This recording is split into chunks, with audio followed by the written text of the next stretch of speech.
ঠিক আছে, আজকের লেকচার 7-এ আমাদের ইউনিট 1 এর শুরুতেই আজকে আলোচ্য বিষয় হচ্ছে নগদ প্রবাহ বিবরণী সম্পর্কিত বিষয়গুলো। নগদ প্রবাহ বিবরণীর বিষয়গুলো আমরা মূলত অ্যাকাউন্টিং সেকেন্ড পেপারেই পেয়েছিলাম শুরুর দিকে, এবং যাদের কলেজে ফাইন্যান্স ছিল তাদের ফাইন্যান্সেও তারা পেয়েছে। নগদ প্রবাহ বিবরণীর যে অংশটুকু নিয়ে আমরা আজকে কাজ বা ঢাকা বিশ্ববিদ্যালয়ে এই ধরনের প্রশ্ন এসেছে সে ধরনের বিষয়গুলো নিয়ে যদি আলোচনা করি, তাহলে শুরুতেই তোমাদেরকে বলতে হবে যে স্যার নগদ প্রবাহ বিবরণী সম্পর্কিত বিষয়গুলো আমাদের কাছে কঠিন মনে হইতো যখন আমরা কলেজে পড়তাম, তাই তো? একজন স্টুডেন্টের সাধারণত কলেজে কঠিন মনে হইতো এই অধ্যায়টা, থাকতো না, ফরম্যাটটা মুখস্থ থাকতো না। কিন্তু তুলনায় বিষয়গুলো কিন্তু আহামরি কঠিন ছিল না, ইজি ছিল। সেটা হচ্ছে আমাদের দৃষ্টিকোণ থেকে আসলে ইজি, যে স্টুডেন্টের দৃষ্টিকোণ থেকে একটু কঠিনই মনে হয়। যখন স্টুডেন্ট ছিলাম তখন আমার কাছেও তো কঠিন লাগতো, বাট যখন পড়াচ্ছি তখন মনে হয় যে না, আসলে বিষয়টা তো সহজ, তাহলে কেন বুঝতাম না তখন, এরকম মনে হয় আসলে। তো নগদ প্রবাহ বিবরণী সম্পর্কিত বিষয়গুলো আলোচনা করা শুরু করছি স্যার। হ্যাঁ, মিউট করে দিলে ভালো হবে। আপনারা যখন প্রয়োজন হয় অবশ্যই আনমিউট করে কথা বলবেন, প্রয়োজন হলে আনমিউট করবেন অথবা টেক্সট দিবেন, আনমিউট করতে না পারলে টেক্সট দিয়ে দিবেন। ঠিক আছে স্যার। তো আমরা প্রথমেই ইউনিট 1-এ নগদ প্রবাহ বিবরণী সম্পর্কিত থিওরিটিক্যাল বিষয়গুলো আলোচনা করেছি। নগদ প্রবাহ বিবরণী শুরুতেই বোঝাচ্ছে যে একটি প্রতিষ্ঠানের নগদ আন্তঃপ্রবাহ এবং নগদ বহিঃপ্রবাহ সম্পর্কিত তথ্যগুলো উপস্থাপন করে যে বিবরণীর মাধ্যমে, সেই বিবরণীকে বলা হয় নগদ প্রবাহ বিবরণী। আমরা কিন্তু এর আগের একটা লেকচারে পড়েছি আর্থিক বিবরণীর 5টি অংশ রয়েছে, সেই 5টি অংশের মধ্যে নগদ প্রবাহ বিবরণী কিন্তু একটি অংশ। এটা এক নম্বর কথা। এবং নগদ প্রবাহ বিবরণী তৈরি করা হয় আন্তর্জাতিক হিসাব বিজ্ঞানের মান IAS 7 অনুসারে।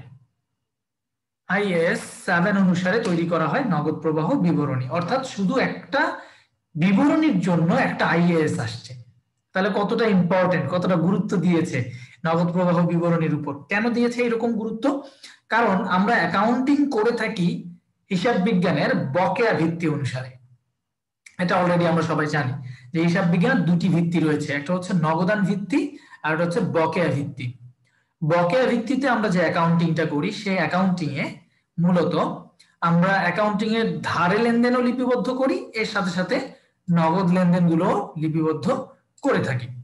তো ধারে লেনদেন লিপিবদ্ধ করি, নগদ লেনদেন লিপিবদ্ধ করি যদি এরকমই হয়ে থাকে সব সময়, তাহলে শুধুমাত্র নগদ গুলোকে তো আমরা দেখতে পাচ্ছি না, নগদের চেহারাটা তো আমরা জানতে পাচ্ছি না যে শুধুমাত্র নগদ কত টাকা আসতেছে, নগদ কত টাকা যাচ্ছে। তো এক্স্যাক্টলি শুধুমাত্র নগদে কনভার্ট করার জন্য একটা রুলস চলে আসলো নগদ প্রবাহ বিবরণীর জন্য। IAS 7 নামে একটা রুলস তৈরি হয়ে গেল যে এই নিয়মে সব প্রতিষ্ঠান কি করবে, নগদ প্রবাহ বিবরণীও তৈরি করতে থাকবে। যাতে কি হয়, যাতে এর যে স্টেক হোল্ডাররা রয়েছে, স্টেক হোল্ডার অর্থাৎ এর যে অভ্যন্তরীণ পক্ষ বা বাহ্যিক পক্ষ রয়েছে, তারা যেন এখান থেকে বিভিন্ন ধরনের তথ্য নিতে পারে, তথ্য জানতে পারে। নগদ প্রবাহ বিবরণী সম্পর্কিত আরো কিছু গুরুত্বপূর্ণ তথ্য ছিল, সেটা হচ্ছে নগদ প্রবাহ বিবরণী প্রস্তুত করা হয় হিসাবকাল শেষে, হিসাবকাল শেষে এবং হিসাব বিজ্ঞানের হিসাবকাল নীতি অনুসারে। নগদ প্রবাহ বিবরণীর উপাদান হচ্ছে নগদের আন্তঃপ্রবাহ এবং নগদের বহিঃপ্রবাহ সংক্রান্ত লেনদেনগুলো, সবগুলো হচ্ছে নগদ প্রবাহ বিবরণীর উপাদান। তো এই বিষয়গুলো জানা থাকলে মোটামুটি আমাদের আর তেমন কিছু জানার নেই এখানে থিওরিটিক্যাল পয়েন্টগুলোর মধ্যে। তারপরেও আমি এখানে একটা চিত্র দিয়ে দিয়েছিলাম যে অ্যাকচুয়ালি প্রতিষ্ঠানের মধ্যে অবশ্যই কোনো কোনো অংশ থেকে নগদ টাকা আসবে, কিছু কিছু খাতে আবার নগদ টাকা চলে যাবে।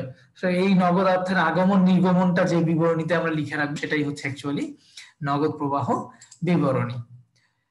তারপর স্যার এই সংক্রান্ত যে তথ্যগুলো লিখে দিয়েছি, এই বিষয়গুলো আমি আলোচনা করেছি। মূলত আমার ক্লাসটা যে সাপ্লিমেন্টারি ক্লাস হচ্ছে অ্যাকচুয়ালি ম্যাথের বিষয়গুলো কোনগুলো আসা সম্ভাব্য আসে সেই বিষয়গুলো নিয়ে আলোচনা করব বেশি, এবং থিওরিটিক্যাল পয়েন্টগুলো সবচেয়ে বেশি গুরুত্বপূর্ণ যে অংশটা সেটা হচ্ছে এখানে, সেই অংশগুলো আলোচনা করে দিচ্ছি। সেটা হচ্ছে স্যার নগদ আন্তঃপ্রবাহ ও বহিঃপ্রবাহ সংক্রান্ত তথ্য প্রদর্শন করে, অর্থাৎ নগদ প্রবাহ বিবরণী প্রস্তুতের উদ্দেশ্যটা আমাদের সকলেরই জানতে হবে, মাস্ট। দেন 2 নম্বরে এর প্রস্তুতের সময়টা, এটি হিসাবকাল শেষে প্রস্তুত করতে হয়, এটি হিসাবকাল শেষে প্রস্তুত করতে হয়। এবং এর সাথে হিসাব বিজ্ঞানের কোন নীতি বা ধারণাটা জড়িত রয়েছে, এর সাথে হিসাব বিজ্ঞানের হিসাবকাল নীতি, অর্থাৎ যেহেতু এটা একটা হিসাবকাল শেষে তৈরি করা হয়, হিসাবকাল শেষে প্রস্তুত করা হয়, তাই এটাকে বলা হচ্ছে আমাদের হিসাবকাল ধারণা অনুযায়ী প্রস্তুত করছি আমরা। এই বিষয় সংক্রান্ত বিষয়গুলো আমাদেরকে মনে রাখবো, সবাই চেষ্টা করবো অন্তত। এছাড়াও আমরা অলরেডি এইচএসসি তে আমরা এই বিষয়গুলো দেখেছি যে কিছু গুরুত্বপূর্ণ অনগদ কার্যক্রম ছিল, যে এই গুরুত্বপূর্ণ অনগদ কার্যক্রমগুলো আমাদের পরীক্ষায় আসতো, যে এগুলো দ্বারা নগদ অর্থের কোনো আগমন বা নির্গমন ঘটে না, অর্থাৎ নগদ অর্থের আগমন নির্গমন যেহেতু ঘটেনি, তাই এদেরকে বলা হচ্ছে অনগদ কার্যক্রম, বা ভবিষ্যতেও এর মাধ্যমে নগদের কোনো আদান প্রদান ঘটবে না। খেয়াল করে দেখেন স্যার, আমরা যদি বলি ধারে ক্রয় বিক্রয়, ধারে পণ্য ক্রয় বা ধারে পণ্য বিক্রয়, এটাও তো নগদে হয় নাই, এটা তো অনগদ কার্যক্রম হওয়ার কথা ছিল। আপনাদের অনেকেরই মাথায় এই প্রশ্ন আসবে, কিন্তু স্যার বিষয়টা হচ্ছে এরকম যে যেখান থেকে ভবিষ্যতেও আমরা নগদের লেনদেনটা করব না, অ্যাকচুয়ালি আমরা এখন যে কাজটা করেছি সেটাই থাকবে। কারণ আমরা যদি নগদ ধারে যদি পণ্য বিক্রি করি, খেয়াল করে দেখেন কিছুদিন পর কিন্তু আমরা আবার নগদের টাকাটা পেয়ে যাব, মানে ধারে পণ্য ক্রয় করলেও কিন্তু আলটিমেটলি আমরা নগদ টাকাটা পেয়ে যাচ্ছি। কিন্তু খেয়াল করে দেখি অনগদ কার্যক্রম, অর্থাৎ এই লেনদেনটা এখন যে ঘটতেছে, এই লেনদেনটা এখন ঘটবে এবং ইন ফিউচার এই লেনদেনটা এভাবেই আমরা লিপিবদ্ধ করে রাখবো। অর্থাৎ একটু খেয়াল করে দেখি, স্থায়ী সম্পত্তি ক্রয়ের জন্য শেয়ার ইস্যু করা হয়েছে, আমরা একটা সম্পত্তি পাচ্ছি, তাদেরকে শেয়ার দিচ্ছি, তাদেরকে কিন্তু নগদ টাকা দিচ্ছি না, তাদের কাছে আমরা তাদেরকে শেয়ারের বিনিময়ে আমরা স্থায়ী সম্পদ নিয়ে আসতেছি। সো এটার জন্য এর জাবেদা কি হইতো, এটার জাবেদাটা আমাদের একটু গুরুত্বপূর্ণ, সেটা হচ্ছে যদি কোনো সম্পত্তি ক্রয়ের জন্য যদি আমরা শেয়ার ইস্যু করি, মনে রাখতে হবে শেয়ার ইস্যু করলে 100% শেয়ার মূলধন ক্রেডিট, আর যেহেতু সম্পত্তি ক্রয় করেছি তার মানে উক্ত সম্পত্তি হবে আমাদের জন্য ডেবিট, সম্পত্তিটি ডেবিট হবে এবং এই শেয়ার ইস্যু করার কারণে শেয়ার মূলধনটি ক্রেডিট হবে। এরপর স্যার বন্ড বা ঋণপত্রকে সাধারণ শেয়ারে রূপান্তর, বন্ড বা ঋণপত্রকে যদি আমি সাধারণ শেয়ারে রূপান্তর করি, একই জিনিস বোঝাচ্ছে, অর্থাৎ ঋণপত্রকে আমরা পরিশোধ করে দিচ্ছি সাধারণ শেয়ারের মাধ্যমে। এর জাবেদা সম্পর্কিত বিষয়গুলো কিন্তু মাথায় আমরা একটু যাচাই বাছাই করবো যে হ্যাঁ বুঝতে পারতেছি কিনা। ঠিক আছে স্যার, যে আমরা যদি বন্ড বা ঋণপত্র সংক্রান্ত বিষয়, বন্ড একটা ঋণপত্র, অর্থাৎ আমার এটা দায়, এই দায়টাকে আমি পরিশোধ করতেছি সাধারণ শেয়ারের মাধ্যমে, অর্থাৎ আমাদের বন্ড বা ঋণপত্র হবে ডেবিট আর শেয়ার মূলধন হবে ক্রেডিট, কারণ এই বন্ড বা ঋণপত্রকে আমরা সাধারণ শেয়ারে রূপান্তর করছি। তাহলে সেক্ষেত্রে কিন্তু আমরা খেয়াল করতে পারছি যে আমাদের কিন্তু এখানে নগদের আদান প্রদান এখনো ঘটছে না, আমরা ভবিষ্যতেও এইটার জন্য, তার মানে কি এখন নগদ আদান প্রদান হচ্ছে না মানে কি কয়েকদিন পরে দিয়ে দিব, এরকম না বিষয়টা। বিষয়টা হচ্ছে যে এর জন্য ভবিষ্যতে আদান প্রদান হবে না, যেমন ধারে পণ্য ক্রয় বিক্রয় হয় ভবিষ্যতে, আবার নগদ লেনদেন হবে, কিন্তু এটাতে হয় না। এরপরে রয়েছে 3 নম্বর পয়েন্টে স্থায়ী সম্পত্তি ক্রয়ের জন্য বন্ড বা ঋণপত্র ইস্যু করা হলো। তাহলে জাবেদা কি দাঁড়াচ্ছে, যেহেতু স্থায়ী সম্পত্তি পাচ্ছি তাহলে সম্পদ ডেবিট, সেটা যন্ত্রপাতি হতে পারে, আসবাবপত্র হতে পারে, আসবাবপত্র বা যন্ত্রপাতি ডেবিট, বন্ড বা ঋণপত্র ইস্যু করা হয়েছে, তার মানে বন্ড বা ঋণপত্র ক্রেডিট, অর্থাৎ প্রদেয় বন্ড বা প্রদেয় ঋণপত্র ক্রেডিট হবে। প্রদেয় বন্ড বা প্রদেয় ঋণপত্র কথাটা কিন্তু অবশ্যই দীর্ঘমেয়াদী দায়কেই বুঝায়। অনেকেই মনে করে যে স্যার প্রদেয় বন্ড বা প্রদেয় ঋণপত্র, প্রদেয় কথাটা শুনে মনে করে যে এটা মানে চলতি দায়, নেভার। এটা ঢাকা বিশ্ববিদ্যালয়ে একটা প্রশ্ন এসেছিল যে দীর্ঘমেয়াদী দায় এর অংশ, মানে দীর্ঘমেয়াদী দায়ের মধ্যে পড়ে কোনটি, এর আনসার কিন্তু হচ্ছে স্যার প্রদেয় বন্ড, কারণ বন্ড বা ঋণপত্র বিষয়টাই হচ্ছে দীর্ঘমেয়াদী। শুধুমাত্র আমরা বলি যে বন্ড বা ঋণপত্র মানে এটাতে জামানত আছে, আর ডিবেঞ্চার বলি এটাতে জামানত নেই, এইটুক জাস্ট পার্থক্য, আর কোনো পার্থক্য নেই এদের মধ্যে। পুরনো স্থায়ী সম্পত্তির বিনিময়ে নতুন স্থায়ী সম্পত্তি ক্রয়, আমার একটা সম্পত্তি চলে যাচ্ছে আর একটা সম্পত্তি আমি পেয়ে যাচ্ছি, জাস্ট আদান প্রদান হচ্ছে, আহামরি এখানে কোনো আমার লেনদেন হচ্ছে না, এটা একটা অনগদ কার্যক্রম। যে সম্পত্তিটি চলে যাবে সেই সম্পত্তিটা ক্রেডিট, আর নতুন যে সম্পত্তিটা আসছে সেই সম্পত্তিটা ডেবিট। এই ধরনের বিষয়গুলো আমরা আর কি মূলত এখানে জাবেদা সম্পর্কিত বিষয়গুলো দিয়েছি। আচ্ছা, হাবিব খান প্রশ্ন করেছেন যে ভাই জামানত কি? জামানত বিষয়টি হচ্ছে অ্যাকচুয়ালি আমরা যদি কোনো জায়গা থেকে যদি ঋণ নিতে চাই, কোনো স্থান থেকে যদি ঋণ নেই, তাহলে তাদের কাছে তারা বিশ্বাস অর্জনের জন্য, বা যদি বিশ্বাস না থাকে তারা আমাদেরকে বলতে পারে যে আপনারা এই বিষয়টা আমাদেরকে দিয়ে যান। যদি বলি যে আমি ব্যাংকে 2 কোটি টাকা লোন নিতে চাচ্ছি, ব্যাংক আমাকে বলল যে আপনি জামানত হিসেবে আপনার বাসার জমির দলিলটা আমাদেরকে দিয়ে যাবেন। আমরা আপনাদের বাসার জমিটা নিয়ে নিচ্ছি না, কিন্তু আপনি যদি কখনো এই 2 কোটি টাকা পরিশোধ না করেন, তাহলে হয়তোবা আমরা আপনাদের বাসার জমি বিক্রি করে তারপর ওই টাকাটা নিব। অর্থাৎ হ্যাঁ, ঠিক আছে, ঠিক আছে। হ্যাঁ, অবচয়, অবলোপন ও অনগদ লেনদেনের মধ্যে অন্তর্ভুক্ত করি এবং এগুলোকে অনগদ কার্যক্রমের মধ্যে অন্তর্ভুক্ত করা হয়। কিন্তু গুরুত্বপূর্ণ অনগদ কার্যক্রমগুলো হচ্ছে এই পয়েন্টগুলো, যেগুলো পরীক্ষা আসার মতো অ্যাকচুয়ালি। তারপরেও তোমাদেরকে একটু রিল্যাক্সেশনের জন্য একটা বিষয় জানিয়ে দিতে পারি, সেটা হচ্ছে ঢাকা বিশ্ববিদ্যালয়ে গত 25 বছরে নগদ প্রবাহ বিবরণী থেকে তেমন কোনো একটা প্রশ্ন আসেনি। তবে সম্ভাব্য যে বিষয়টা, যে কোথা থেকে প্রশ্ন আসতে পারে, কিন্তু অন্যান্য বিশ্ববিদ্যালয়ের প্রশ্নে আসে, দেখা যায় এখানে তুলনামূলক 2-1টা প্রশ্ন দেখা যায়। আর অন্যান্য বিশ্ববিদ্যালয়ে আসার সম্ভাবনা রয়েছে, বা ঢাকা বিশ্ববিদ্যালয়ে আসার সম্ভাবনা রয়েছে। কেন রয়েছে একটু এক্সাম্পল দিয়ে বলি এটাকে। যেমন আমরা সবাই কিন্তু অলরেডি ব্রেক ইভেন পয়েন্টের কিন্তু ম্যাথ সম্পর্কে জানি, যে বিইপি অর্থাৎ ব্যবস্থাপনা হিসাব বিজ্ঞান, এই যে বিইপির ম্যাথ সম্পর্কে আমরা সবাই জানি কিছু না কিছু। সমচ্ছেদ বিন্দু নির্ণয়, স্থায়ী ব্যয় ডিভাইডেড বাই কন্ট্রিবিউশন মার্জিন। তো বিইপির যে অধ্যায়টা আছে ব্যবস্থাপনা হিসাব বিজ্ঞান, এই অধ্যায় থেকে ঢাকা বিশ্ববিদ্যালয়ে গত 25 বছরে একটা বছরই শুধুমাত্র প্রশ্ন আসছে। সেই প্রশ্নটি হচ্ছে 2016-17 সালে। ঠিক আছে স্যার, 2016-17 সালে। এখন একটা স্টুডেন্ট যদি এখান থেকে এই বিইপি চ্যাপ্টার থেকে 2টা প্রশ্ন আসছে 2016-17 সালে হঠাৎ করে, এর আগে কখনো এই বিইপি অধ্যায় থেকে প্রশ্ন আসেনি, কোনো ম্যাথ আসেনি। তো বিষয়টা হচ্ছে এরকম, যে অধ্যায়টা থেকে কখনো প্রশ্ন আসে না, সাধারণত স্টুডেন্টরা মনে করে যে এই অধ্যায়টা আমার হয়তো বা জানার প্রয়োজন নেই, কিন্তু অ্যাকচুয়ালি ঢাকা বিশ্ববিদ্যালয় কখন কি করবে এটা কিন্তু আমরা জানি না।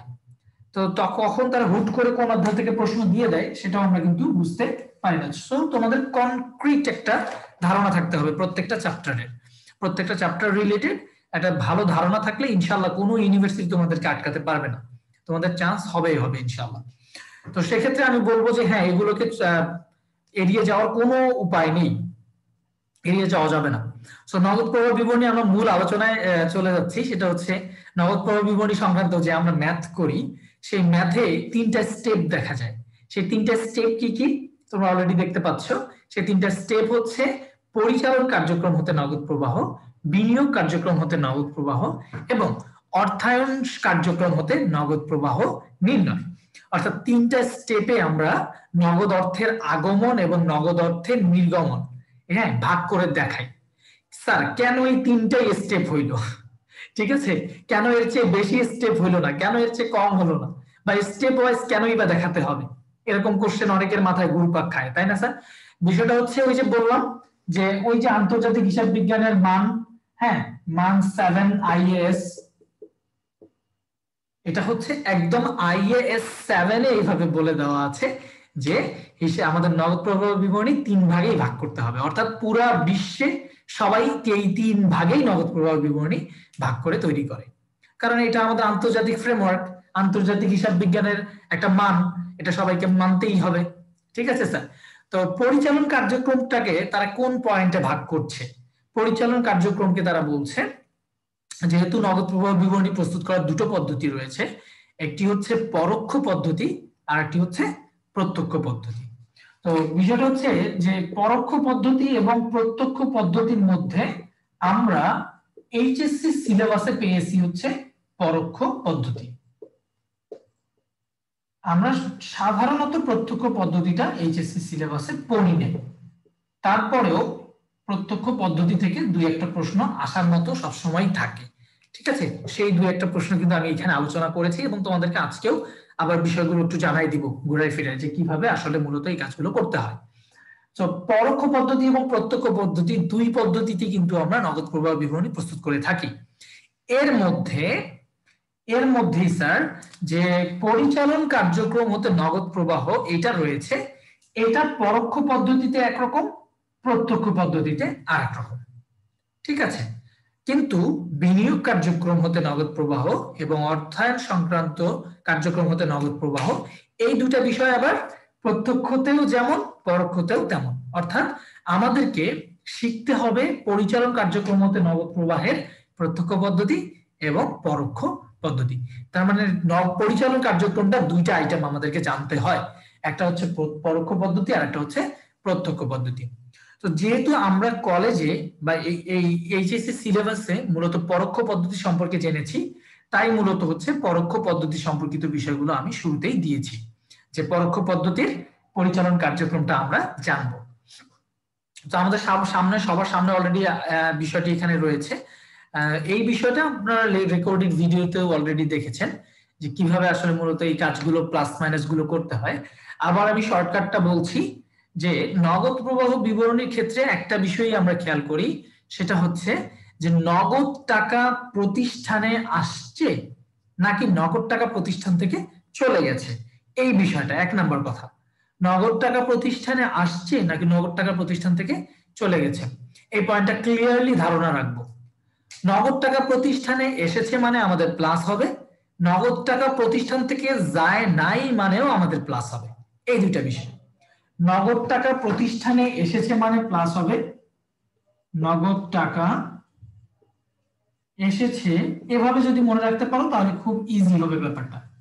হ্যাঁ, অথবা নগদ টাকা যায় নাই, নগদ অর্থ যায়নি, এটা জাস্ট শর্টকাটের জন্য বলছি। তাহলে আমার এটা কি হবে, প্লাস হবে।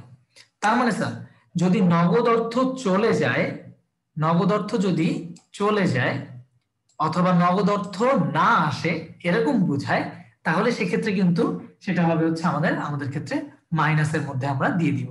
নগদ টাকা চলে গেছে বা আসে নাই, আসে নাই মানে কি, তো রূপকর্তা তো বোঝাচ্ছে যে টাকাটা আমাদের কাছে নাই, টাকাটা অন্যের হাতেই আছে, তার মানে তো আমার কাছ থেকে তার কাছে চলেই গিয়েছে, এটা রূপকর্তা বোঝাচ্ছে। তো সে অনুযায়ী তোমরা চিন্তা করবা বা এই বিষয়টা একটু মনে রাখার চেষ্টা করব বা লিখে রাখবো যে নগদ প্রবাহ বিবরণীর যে আমরা ম্যাথ গুলো করি কোন সেন্সে ম্যাথ গুলো করি, একটা হচ্ছে নগদ টাকা আসছে আসলেই প্লাস অথবা যায় নাই, তার মানে আমার কাছেই তো আছে, আমি ধরে রেখেছি, আমি এটা যাইতে দেইনি টাকাটা।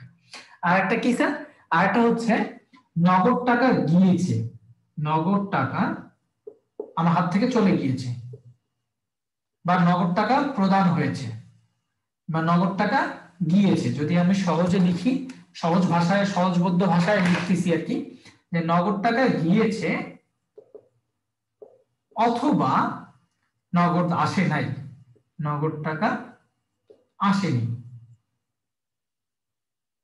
নগদে গিয়েছে বা নগদ টাকা আসেনি, যেহেতু সেম জিনিসটা আমাদের কাছে ফোকাস করবে রূপক অর্থে, তার মানে আমরা এটা কি করব, নগদ প্রবাহ বিবরণীতে মাইনাস করে দিয়ে দিব। তো এখানে পরিচালন কার্যক্রম হতে নগদ প্রবাহ নির্ণয়ের মূলত হচ্ছে যে আমরা ফরম্যাটটা যেটা দেখছি সেটা কি হয় স্যার, পরোক্ষ পদ্ধতিতে নিট মুনাফা দিয়ে ম্যাথটা শুরু হয়। কেন স্যার নিট মুনাফা দিয়ে ম্যাথ শুরু হলো এবং এখানে কেনই বা অবচয় অবলোপন এগুলো যোগ করছি, এর হিস্ট্রিটা হচ্ছে যে আমরা যে অ্যাকাউন্টিংটা করি সেই অ্যাকাউন্টিংটা হচ্ছে মূলত বলা হয় বকেয়া ভিত্তির অ্যাকাউন্টিং। অর্থাৎ আমরা বিশদায় বিবরণীর যে নিট মুনাফাটা পেয়েছি সেই নিট মুনাফাটা হচ্ছে বকেয়া ভিত্তির নিট মুনাফা, অর্থাৎ এখানে ধারের লেনদেনও আছে নগদের লেনদেনও আছে। তো আমাদের কাজ কি, আমাদের কাজ হচ্ছে এই নিট মুনাফাটাকে নগদে কনভার্ট করা। নগদে কনভার্ট করতে গেলে খেয়াল করে দেখবো যে আমরা হয়তো বা এমন কিছু খরচ মাইনাস করছি নিট মুনাফাটাকে বের করার জন্য, যে খরচগুলোর জন্য কিন্তু আলটিমেটলি আমার নগদ টাকা যায়ই নেই। তাহলে ওই টাকার ওই আইটেমগুলোর জন্য যদি আমাদের নগদ টাকা না গিয়েই থাকে, তাহলে তো সেই আইটেমগুলো আমাদেরই টাকা, সেই আইটেমগুলো আমাদের নগদ আন্তঃপ্রবাহের মধ্যেই আছে। যেমন এক নম্বর এক্সাম্পল হচ্ছে অবচয় বা অবলোপন। অর্থাৎ আমরা এটা কি করেছি, আমরা কিন্তু এটাকে মাইনাস করে দেখিয়ে দিয়েছি যে আমাদের মায়ের ক্ষতি হয়ে গেছে, টাকাটা চলে গিয়েছে, কিন্তু অ্যাকচুয়ালি কিন্তু আমাদের টাকাটা যায়নি। দেন হচ্ছে স্থায়ী সম্পদ বিক্রিজনিত লাভ বা ক্ষতি। স্থায়ী সম্পদ বিক্রয়জনিত ক্ষতি হলে কিন্তু আমরা অলরেডি নিট মুনাফা নির্ণয় করার সময় কিন্তু মাইনাস করেছি অপরিচালন ব্যয়ের মধ্যে, ঠিক আছে। কিন্তু স্থায়ী সম্পদ বিক্রয়জনিত ক্ষতিটা কিন্তু অ্যাকচুয়ালি আমরা মূলত পুস্তক মূল্য নির্ণয় করে পুঞ্জীভূত অবচয় বের করে তারপর আমরা নির্ণয় করেছি। অ্যাকচুয়ালি কিন্তু এটার জন্য আমাদের কোনো টাকা কিন্তু চলে যায় না, এটা কিন্তু মূলত এই পুঞ্জীভূত অবচয়ে বা পুস্তক মূল্য নির্ণয় করার কারণে কিন্তু এটা এর অন্তর্ভুক্ত ছিল। ঠিক সেম জিনিসটা যখন আমরা প্রতিষ্ঠানের সম্পত্তিটার পুস্তক মূল্য বেশি হয়, তো সেটাকে তো আমি বলি স্থায়ী সম্পদ বিক্রি করে লাভ হয়েছে। আমরা এটা অলরেডি কিন্তু অবচয় অধ্যায়ে দেখেছি, স্থায়ী সম্পদ বিক্রয়জনিত লাভ বা ক্ষতি আমরা কিভাবে নির্ণয় করি। তো সেক্ষেত্রে লাভটা কি অ্যাকচুয়ালি আমার এটার বিক্রয়জনিত লাভটাকে আমাদের এইভাবে নগদ টাকায় আসছে? না, এটা মূলত আমরা পুঞ্জীভূত অবচয় থেকে রূপক অর্থে আমরা ধরে নিয়ে এটা বের করেছি। সেক্ষেত্রে এই 4টা পয়েন্ট, অবচয়, অবলোপন, স্থায়ী সম্পদ বিক্রয়জনিত ক্ষতি বা লাভ, এগুলো আমাদেরকে আগে প্লাস মাইনাস করতে হবে। এছাড়া সাধারণত স্বাভাবিকভাবে যদি বলা হয় পরিচালন কার্যক্রম হতে নগদ প্রবাহ নির্ণয় করা যে করি আমরা, এটা মূলত কি বিষয় সম্পর্কিত কাজ করে? একটা সিম্পল বিষয়, সেটা হচ্ছে স্যার চলতি সম্পদ এবং চলতি দায়। চলতি সম্পদ এবং চলতি দায়। চলতি সম্পদ ও চলতি দায় সম্পর্কিত বিষয়গুলো নিয়ে মূলত আমাদের কাজ করতেছে আপাতত পরিচালন হতে নগদ প্রবাহ, পরিচালন কার্যক্রম হতে নগদ প্রবাহ পরোক্ষ পদ্ধতিতে। তাহলে এক্ষেত্রে আমরা স্যার ম্যাথ গুলো কিভাবে করব? যখন আমরা ম্যাথমেটিক্যাল টার্মে চলে যাই সেক্ষেত্রে বিষয়টা কেমন আসে? সেক্ষেত্রে বিষয়টা হচ্ছে স্যার একটু খেয়াল করবো, আমাদের এই প্রশ্নটি দেয়া রয়েছে এখানে, এই ধরনের ম্যাথগুলি কিন্তু আমাদের আসার মতো বা সম্ভাব্য প্রশ্ন। আমি অলরেডি বলে দিয়েছি তোমাদেরকে যে ঢাকা বিশ্ববিদ্যালয়ে গত 25 বছরে কোনো কোশ্চেনে আমি নগদ প্রবাহ বিবরণী কোশ্চেন পাইনি, তবে সম্ভাব্য যে ধরনের প্রশ্ন আসার মতো সেই বিষয়গুলো নিয়ে কিন্তু আপনাদের লেকচার গুলো সাজানো হয়েছে, যে একদম আসলে এর বাইরে আসার মতো না, কখনোই না, এইগুলোই আসবে শিওর, কনফিডেন্টলি বলতেছি যে আসলে এর মধ্যেই আসবে। সো এই বিষয়টা একটু খেয়াল করে দেখি আমরা। যখন আমরা পরোক্ষ পদ্ধতিতে নগদ প্রবাহ বিবরণী করছি, আমাদের প্রশ্নে বলে দেওয়া থাকবে যদি প্রত্যক্ষ পদ্ধতি হয় তাহলে ডিরেক্টলি বলা থাকবে যে এটি প্রত্যক্ষ পদ্ধতি, বা আমরা বুঝে যাব, কারণ প্রত্যক্ষ পদ্ধতিতে এই আইটেমগুলো থাকবে না কখনোই, এই আইটেমগুলো শুধুমাত্র পরোক্ষ পদ্ধতিতেই কিন্তু শুধুমাত্র আসে।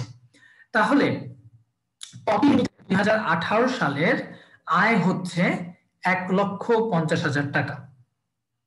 2018 সালে আয় হচ্ছে 1,50,000 টাকা। আচ্ছা, কেউ কি কোনো কিছু টেক্সট করেছেন? আমি একটু দেখে নিই আপনার টেক্সট।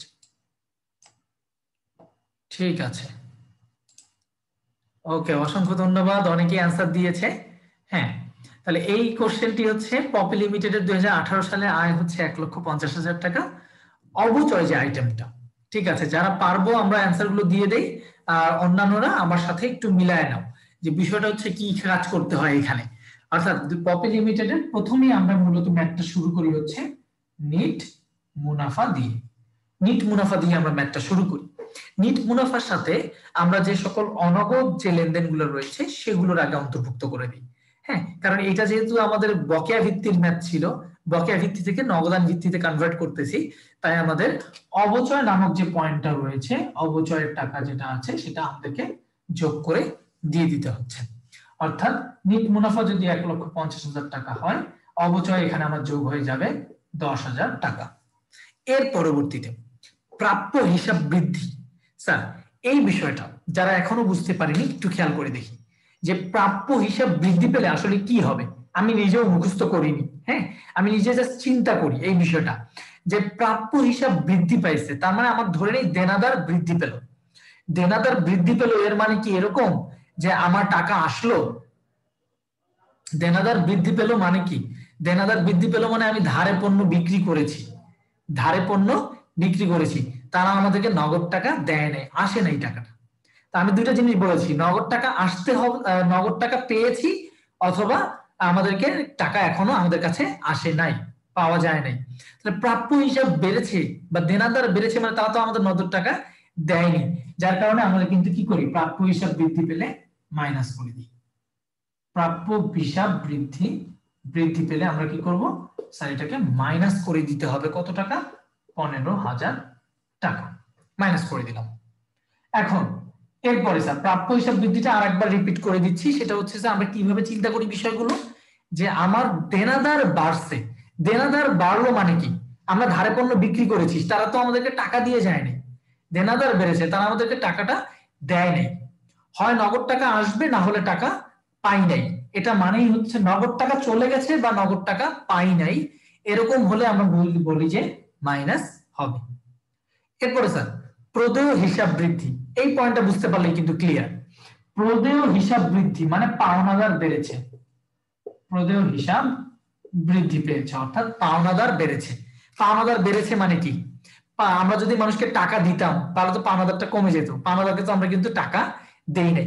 তাহলে হয় নগদ টাকা আমাদের আসবে অথবা যাবে না, নগদ টাকা আমাদের কাছে এসেছে অথবা নগদ টাকা যায়নি, রূপকর্তে সেম। তার মানে পাওনাদার যেহেতু বৃদ্ধি পেয়েছে তার মানে আমার নগদ টাকা যায় নাই, অর্থাৎ প্লাসে হবে 8,000 টাকা। তাহলে একদম সিম্পল স্যার, এই যে 10,000 প্লাস আর 8,000 প্লাসে 18,000 হচ্ছে প্লাসে আর মাইনাসে হচ্ছে 15,000, তার মানে প্লাসে 3,000 বেশি অর্থাৎ 1,53,000 টাকা। এটা হচ্ছে স্যার আমাদের অ্যান্সার, 1,53,000 টাকা। হ্যাঁ, অসংখ্য ধন্যবাদ, অনেকে অ্যান্সার দিয়েছে, তাদের অ্যান্সার গুলো আমি দেখছি। যারা অ্যান্সার দেয়নি ক্লাসে উপস্থিত রয়েছে 35 জন, অ্যান্সার দিয়েছে 10-15 জন। বাকিরা বুঝতে পেরেছি কিনা একটু আমাকে জানাবেন, বুঝছি কিনা। আমি তো বোঝাচ্ছি, আপনারা আমার ক্লাসটা দেখতে থাকেন যারা এখনো বুঝতে পারেননি। কনসেপ্টটা লিখে রাখতে হবে অবশ্যই খাতায়, যে নগদ টাকা এসেছে বা যায়নি তাহলে প্লাস, নগদ টাকা চলে গিয়েছে অথবা আমাদেরকে নগদ টাকা প্রদান করেছি অথবা আসেনি, এটা হলে হচ্ছে মাইনাস। এই বিষয়টা যদি ক্লিয়ার থাকতে পারি স্যার, আমরা খাতায় লিখে রাখতে পারি, তাহলে ইনশাআল্লাহ আর প্রবলেম হবে না। তাহলে পরবর্তী ম্যাথটা, যারা এই ম্যাথটা বুঝতে পেরেছি, পরবর্তী ম্যাথটাতে এই যে অলরেডি তোমাদের সামনে কোশ্চেনটা চলে এসেছে, তোমরা এই বিষয়টা একটু খেয়াল করে দেখো। হ্যাঁ, তোমরা এই ম্যাথটা করতে থাকো। আরেকজন কোশ্চেন করেছে কৃষ্ণ দাস অবচয়টা বোঝাতে, আমি তাকে এটা বুঝিয়ে দিচ্ছি, তোমরা বাকিরা বিষয়টা একটু চিন্তা করতে থাকো, এই ম্যাথটা অ্যান্সার করতে থাকো তোমরা। ঠিক আছে, কৃষ্ণ দাসের কোশ্চেনের অ্যান্সারটি দিচ্ছি আমরা, যে অবচয়টা কেন এখানে আসছে। সো আমরা এই বিষয়টা চিন্তা করব বিশদ আয় বিবরণী থেকে। বিশদ আয় বিবরণীতে আমরা নিট মুনাফা নির্ণয় করার সময় কিন্তু অবচয় মাইনাস করেছিলাম। কেন? এটা পরিচালন ব্যয়ের মধ্যে দেখিয়েছি, এটা পরোক্ষ পরিচালন ব্যয়ের মধ্যে দেখিয়েছি। কিন্তু এই যে নিট আয়টা আমরা পেয়েছি, নিট মুনাফাটা আমরা পেয়েছি, এটা কি অ্যাকচুয়ালি নিট মুনাফা তত টাকাই কি আমাদের হাতে আছে? তত টাকা কিন্তু আমাদের হাতে নাই। কারণ কি? কারণ হচ্ছে এখানে তো আমি ধারেও পণ্য বিক্রি করেছি, ধারে পণ্য ক্রয় করেছি, অনেক লেনদেন বকেয়া আছে, অনেক লেনদেন নগদে আছে। তার মানে এক্স্যাক্টলি নিট মুনাফা যত টাকা, তত টাকাই কিন্তু আমার হাতে নগদে নাই। এটা কিন্তু কম বেশি হয়, এটা মনে রাখবো স্যার সবাই। নিট মুনাফা মানেই কিন্তু হাতে নগদ না, কারণ নিট মুনাফাটা হচ্ছে বিশদ আয় বিবরণী, যেখানে বকেয়া ভিত্তিতে ম্যাথ করা হয়েছে, অর্থাৎ নগদ টাকা চলেও গিয়েছে, নগদ টাকা আসছে, আবার বকেয়া লেনদেন হয়েছে, ধারে লেনদেন হয়েছে, এই সব কিছু মিক্স। তাহলে যখন আমরা অবচয় অবলোকন করি তখন তো আমরা মাইনাস করি, কিন্তু অ্যাকচুয়ালি কি এটা নগদ লেনদেন নাকি অনগদ লেনদেন? এগুলো অনগদ লেনদেন, যার কারণে মূলত বিষয়টা হচ্ছে যে অনগদ লেনদেন হওয়ার কারণে এগুলোকে আমরা, যেহেতু নিট মুনাফাটাকে নগদে কনভার্ট করতেছি, তাই এদেরকে আমার প্লাস করে দিতে হয়। কারণ অবচয়ের কারণে কিন্তু তুমি কাউকে টাকা প্রদান করো নাই, এটা খেয়াল করে দেখো। অবচয়ের জন্য চাবিটা হচ্ছে অবচয় ডেবিট, পুঞ্জীভূত অবচয় ক্রেডিট, এটা কিন্তু একটা অভ্যন্তরীণ লেনদেন। এর জন্য কিন্তু বাইরে কাউকে টাকা দেওয়াও লাগে নাই, বাইরের থেকে কারো কাছ থেকে আমার টাকাটা আসেও নাই, আমাদের এটা একটা অভ্যন্তরীণ লেনদেন ছিল। তাহলে এটা যেহেতু মাইনাস করেছি, তাহলে এখন এটা আমাদের প্লাস করে দিয়ে দিতে হচ্ছে। অনেকজন অ্যান্সার দিয়ে দিয়েছে অলরেডি, কতজন দেখছি আমি একটু, স্যার 2 4 6 8 10 12 15 জন, 16 জন অ্যান্সার দিয়ে দিয়েছি। ঠিক আছে, তারপর যারা এখনো বুঝতে পারছি না একটু খেয়াল করব, নগদ প্রবাহ বিবরণীর পরোক্ষ পদ্ধতির ম্যাথটা শুরু হয় হচ্ছে পরিচালন কার্যক্রমের নিট মুনাফা থেকে, নিট মুনাফা দিয়ে, অর্থাৎ 3 লক্ষ টাকা দিয়ে ম্যাথ শুরু হচ্ছে। এরপর স্যার আমরা চিন্তা করব অবচয় অবলোপন বা সম্পত্তি বিক্রয়জনিত যদি ক্ষতি থাকে তাহলে সেটা প্লাস করে ফেলবো সাথে সাথে। তাহলে আমাদের ফরম্যাটটা যদি মুখস্থ হয়ে যায় তাহলে কিন্তু আমরা খুব ইজিলি ম্যাথটা করতে পারবো। অবলোপনের 20,000 টাকা আমাদের প্লাস হবে। অগ্রিম খরচ হ্রাস হয়েছে স্যার, এই বিষয়টা বুঝতে পারলে কাজ হয়ে যাবে। অগ্রিম খরচ মানে কি? একটা চলতি সম্পদ, চলতি সম্পদ যদি বেড়ে যায় তার মানে আমাদের টাকা আসে নাই, ঠিক আছে। আর অগ্রিম খরচ যদি হ্রাস পায় তার মানে আমাদের খরচের জন্য টাকা দেওয়া লাগে নাই, অর্থাৎ টাকা আমাদের কাছ থেকে যায় নাই। টাকা যায় নাই মানে টাকা এসেছে, এই বিষয়টা আপনাদেরকে মনে রাখতে বলেছি। টাকা যায় নাই মানে আমাদের কাছে টাকা এসেছে, অর্থাৎ অগ্রিম খরচ হ্রাস মানে হচ্ছে 10,000 টাকা স্যার প্লাসের মধ্যে আসবে, 10,000 টাকা প্লাসের মধ্যে আসবে। প্রাপ্য নোট হ্রাস, প্রাপ্য নোট হ্রাস হয়েছে। অর্থাৎ দেনাদারটা আমাদেরকে টাকা দিয়েছে বলে কিন্তু আমাদের দেনাদারের টাকাটা কমে গিয়েছে, অর্থাৎ এই টাকাটা আমাদের কাছে এসেছে, প্রাপ্য নোট হ্রাস পেয়েছে, অর্থাৎ টাকাটা আমাদের কাছে এসেছে বলেই দেনাদারটা কমে গিয়েছে। দেনাদার কখন কমে যায়? দেনাদার যখন আমাদেরকে টাকা দিয়ে দেয় তখন কমে যায়, এই বিষয়টা মনে রাখতে হবে। স্থায়ী সম্পদ বিক্রয়ে মুনাফা, ওটা তোমাদেরকে বলে দিয়েছি আমি, স্থায়ী সম্পদ বিক্রয় জনিত মুনাফা বা ক্ষতি, যদি ক্ষতি হয় যোগ হবে, মুনাফা হলে মাইনাস হবে, অর্থাৎ এখানে মুনাফাটা মাইনাস করতে হবে 10,000 টাকা। এই যদি বিষয়ে যদি এভাবে আমরা ফরম্যাটটা বুঝতে পারি তাহলে কিন্তু খুব দ্রুত আমরা অ্যান্সার করতে পারবো ইনশাআল্লাহ পরীক্ষা হলে। তাহলে আমাদের এখানে 3 লক্ষ টাকা রয়েছে, 20 10 30,000, 30,000 + 35,000, 3,35,000 টাকা হচ্ছে আমাদের পরিচালন কার্যক্রম হতে নগদ প্রবাহ। অসংখ্য ধন্যবাদ, তোমাদের সকলের কাছে সঠিক অ্যান্সারটি পেয়েছি। আমরা অলরেডি তোমরা এই বিষয়টি সম্পর্কে অলরেডি বুঝতে পেরেছো খুব ভালো করে। অর্থাৎ এখান থেকে যদি বিশ্ববিদ্যালয়ে কোনো প্রশ্ন আসে যেন আমাদের মিস না যায়। ঠিক আছে স্যার। তবে ঢাকা বিশ্ববিদ্যালয়ে প্রত্যক্ষ পদ্ধতির দেনাদার সম্পর্কিত বিষয়গুলো এগুলো মূলত হচ্ছে এই যে কোশ্চেনটা এই রিলেটেড অন্য আরেকভাবে অন্য অধ্যায়ও রয়েছে, যার কারণে আমি এক্স্যাক্টলি বলি না যে এখান থেকেই এসেছে সেই কোশ্চেনটা। অ্যাকচুয়ালি বলা হয় যে মূলত বিষয়টা হচ্ছে প্রত্যক্ষ পদ্ধতিতে কোন কোন বিষয়গুলো আসতে পারে, অর্থাৎ আমি এই অধ্যায় থেকে না ধরে অন্য অধ্যায় ধরি, তারপরেও এই অধ্যায়ে আসতে পারে এরকম যদি কোন ধরনের কোশ্চেন গুলো হতে পারে। প্রত্যক্ষ পদ্ধতি এবং পরোক্ষ পদ্ধতি শুধুমাত্র কোন জায়গাটায় মূলত অ্যাপ্লাই করা হয়, সেটা হচ্ছে পরিচালন কার্যক্রম হতে নগদ প্রবাহ। স্যার, পরিচালন কার্যক্রম হতে নগদ প্রবাহ, এই পয়েন্টটাতে শুধুমাত্র প্রত্যক্ষ পদ্ধতি এবং পরোক্ষ পদ্ধতি আলাদা। এছাড়া অন্যান্য সবগুলা বিনিয়োগ কার্যক্রম, অর্থায়ন কার্যক্রম, ওগুলো মূলত প্রত্যক্ষ পদ্ধতিতেও যা পরোক্ষ পদ্ধতিতেও তা, সেগুলো কিন্তু আলাদা না। তাহলে এই পরিচালন কার্যক্রমটা যে বলেছে ভাই আবার যদি বলতেন, আমি আরেকবার শর্টে বলছি, সেটা হচ্ছে প্রত্যক্ষ পদ্ধতি পরোক্ষ পদ্ধতিতে এখন স্যার খাতায় লিখে নেন দ্রুত, যদি এবার লাস্ট সুযোগ। পরোক্ষ পদ্ধতিতে মূলত আমরা পরিচালন কার্যক্রম হতে নগদ প্রবাহ বিবরণীটা কি নিয়ে কাজ করে হচ্ছে চলতি সম্পদ এবং চলতি দায়। অনগদ কার্যক্রম নিয়ে কাজ করে এবং চলতি সম্পদ এবং চলতি দায় নিয়ে কাজ করে, এই দুইটা বিষয় নিয়ে কাজ করে। এবং কোনগুলা চলতি সম্পদ আর চলতি দায়গুলো কখন প্লাস হয় মাইনাস হয়? চলতি সম্পদ এবং চলতি দায় একসাথেই লিখি, চলতি দায়। কখন কোনটা প্লাস হয়? নগদ টাকা এসেছে, নগদ টাকা, অথবা স্ক্রিনশট তুলে নিতে পারো এই যে কথাগুলো, নগদ টাকা এসেছে বা নগদ টাকা যায় না, নগদ টাকা যায়নি, এই ফরম্যাটটা যদি মনে রাখতে পারো তাহলে তো হয়ে যাচ্ছে, যে তাহলে আমাদের স্যার প্লাস হবে, তাহলে আমাদের অবশ্যই প্লাস হবে। আর একটা বিষয় সেটা হচ্ছে স্যার নগদ টাকা গিয়েছে, নগদ টাকা গিয়েছে, অথবা নগদ টাকা আসেনি, নগদ টাকা আসেনি, নগদ টাকা আসেনি, যদি এরকম হয় তাহলে অ্যাকচুয়ালি আমরা করি হচ্ছে মাইনাস, তাহলে আমরা অ্যাকচুয়ালি মাইনাস করে দিয়ে থাকি, তাহলে কিন্তু আমাদের পরোক্ষ পদ্ধতিটা ইজিলি সলভ করা যায়। ঠিক আছে, সেকেন্ড কোশ্চেনটা বলেছে অনেকজনই আরেকবার দেখিয়ে দিতে, তো একটু খেয়াল করে দেখো।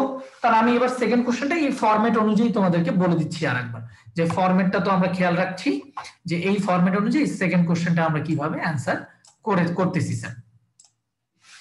তাহলে আমরা যেহেতু পরোক্ষ পদ্ধতিতে পরিচালন কার্যক্রম হতে নগদ প্রবাহ নির্ণয় করছি, তাহলে আমাদের কিন্তু সবারই এই ফরম্যাটটা মনে রাখতে হবে, এই ফরম্যাটটা যে নগদ টাকা, আমরা অনগদ কার্যক্রমটা প্রথমেই কাজ করে ফেলবো, অর্থাৎ নিট মুনাফা হচ্ছে 3 লক্ষ টাকা, এর সাথে তোমাদেরকে বলেছি অবচয়, অবলোপন আর হচ্ছে সম্পত্তি বিক্রয়জনিত ক্ষতি, এই তিনটা আইটেম যেহেতু অনগদ কার্যক্রম এগুলো আগে আমরা মাইনাস করেছি, এগুলোকে প্লাস করে দিতে হয়। অর্থাৎ যদি অবলোপন বা অবচয় থাকে তাহলে সেটা আমরা কি করতে হবে? প্লাস করতে হবে স্যার কত টাকা?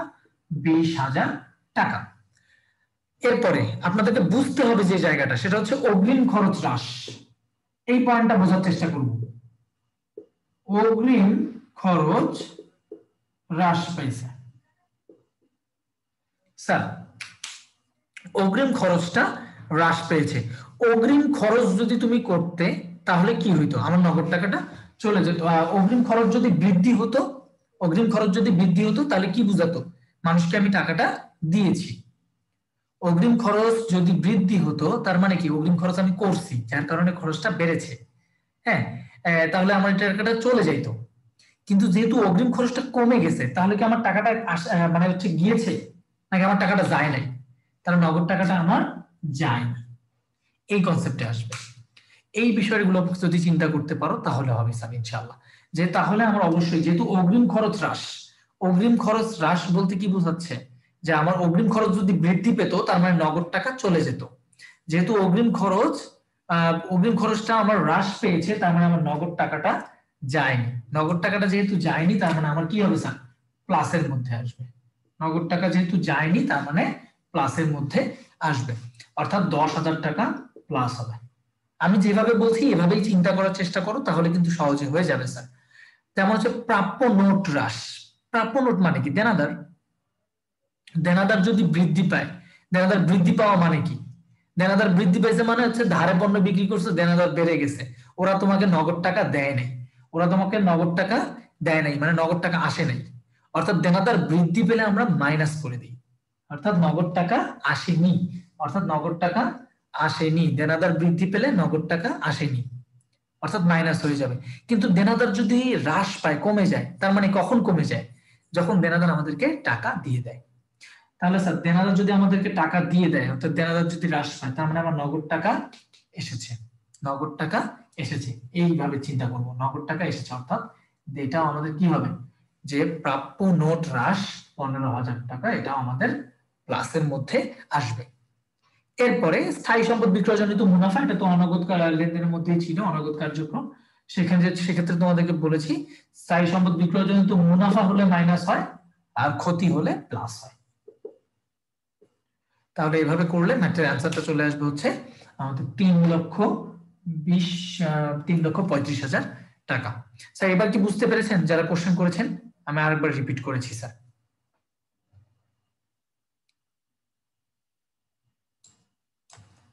ঠিক আছে, তো আমি আবার চলে যাচ্ছি হচ্ছে প্রত্যক্ষ পদ্ধতিতে। এখন প্রত্যক্ষ পদ্ধতি সম্পর্কে আলোচনা করব। প্রত্যক্ষ পদ্ধতিতে আমরা নগদ প্রবাহ বিবরণী, ওরা মূলত বিশদ আয় বিবরণী থেকে নিট মুনাফা নিয়ে কাজ করবে না।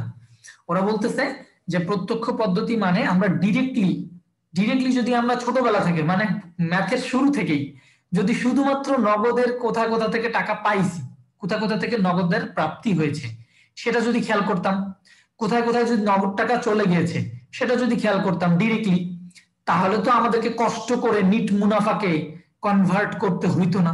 হ্যাঁ, এটা চিন্তা করতেছে এরা। প্রত্যক্ষ পদ্ধতি মানে কোথায় কোথায় নগদ টাকা চলে গিয়েছে, কোথায় থেকে নগদ টাকা আসে, এই দুটা পয়েন্ট যদি আমরা খেয়াল করতে পারি তাহলে কিন্তু আমাদের আর স্যার প্রয়োজন নাই নিট মুনাফাকে ভাঙায় নিয়ে তারপর হ্যাঁ এটা বের করা। সো প্রত্যক্ষ পদ্ধতি ডিরেক্টলি আলোচনা করবে, যে অ্যাকচুয়ালি হচ্ছে ডিরেক্টলি তারা বলতেছে আমরা ডিরেক্টলি কোথা থেকে নগদ টাকা এসেছে সেগুলো চিন্তা করব। তাহলে ডিরেক্টলি কোথা থেকে নগদ টাকা এসেছে এই বিষয়গুলো আমরা বইয়ে গেলেও এই বিষয়গুলোই পাবো। যে প্রথম অংশই রয়েছে হচ্ছে দেনাদারের কাছ থেকে নগদ টাকা প্রাপ্তি। এটা যদি নির্ণয় করতে পারি তাহলে কিন্তু আমাদের নগদ টাকা কোথা থেকে পেয়েছি সেটা অলরেডি চলে এসেছে। দেনাদারের কাছ থেকে নগদ টাকা প্রাপ্তি, অর্থাৎ পরীক্ষায় আসার মতো কোশ্চেনও হচ্ছে এরকম। এছাড়া এর বাইরে কখনো পরীক্ষার প্রশ্নে আসার মতো নয়। এটা কনফিডেন্টলি বলে দিচ্ছি এবং কনফিডেন্ট থাকবা তোমরাও। হ্যাঁ ঠিক আছে স্যার, যে দেনাদারের কাছ থেকে যদি নগদ প্রাপ্তি নির্ণয় করতে বলা হয় তাহলে আসলে কি ধরনের আমাদের কি করলে অ্যান্সারটি আসবে। প্রশ্নটি অলরেডি সবার সামনে রয়েছে।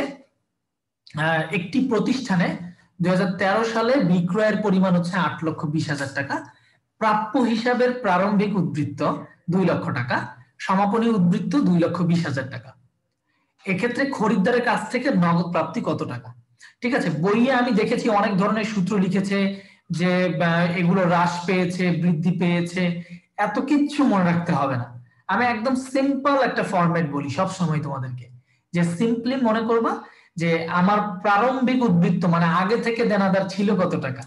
আগে থেকে দেনাদার ছিল হচ্ছে 2 লক্ষ টাকা, অর্থাৎ কোশ্চেন দেখবা অ্যান্সার মাথায় চলে আসবে। আগে প্রারম্ভিক দেনাদার ছিল হচ্ছে 2 লক্ষ টাকা, আবার ধারে বিক্রি করেছি, 8,20,000 টাকা। তাহলে এটা করলে তাহলে টোটাল আমাদের কতগুলো হয়ে গেল?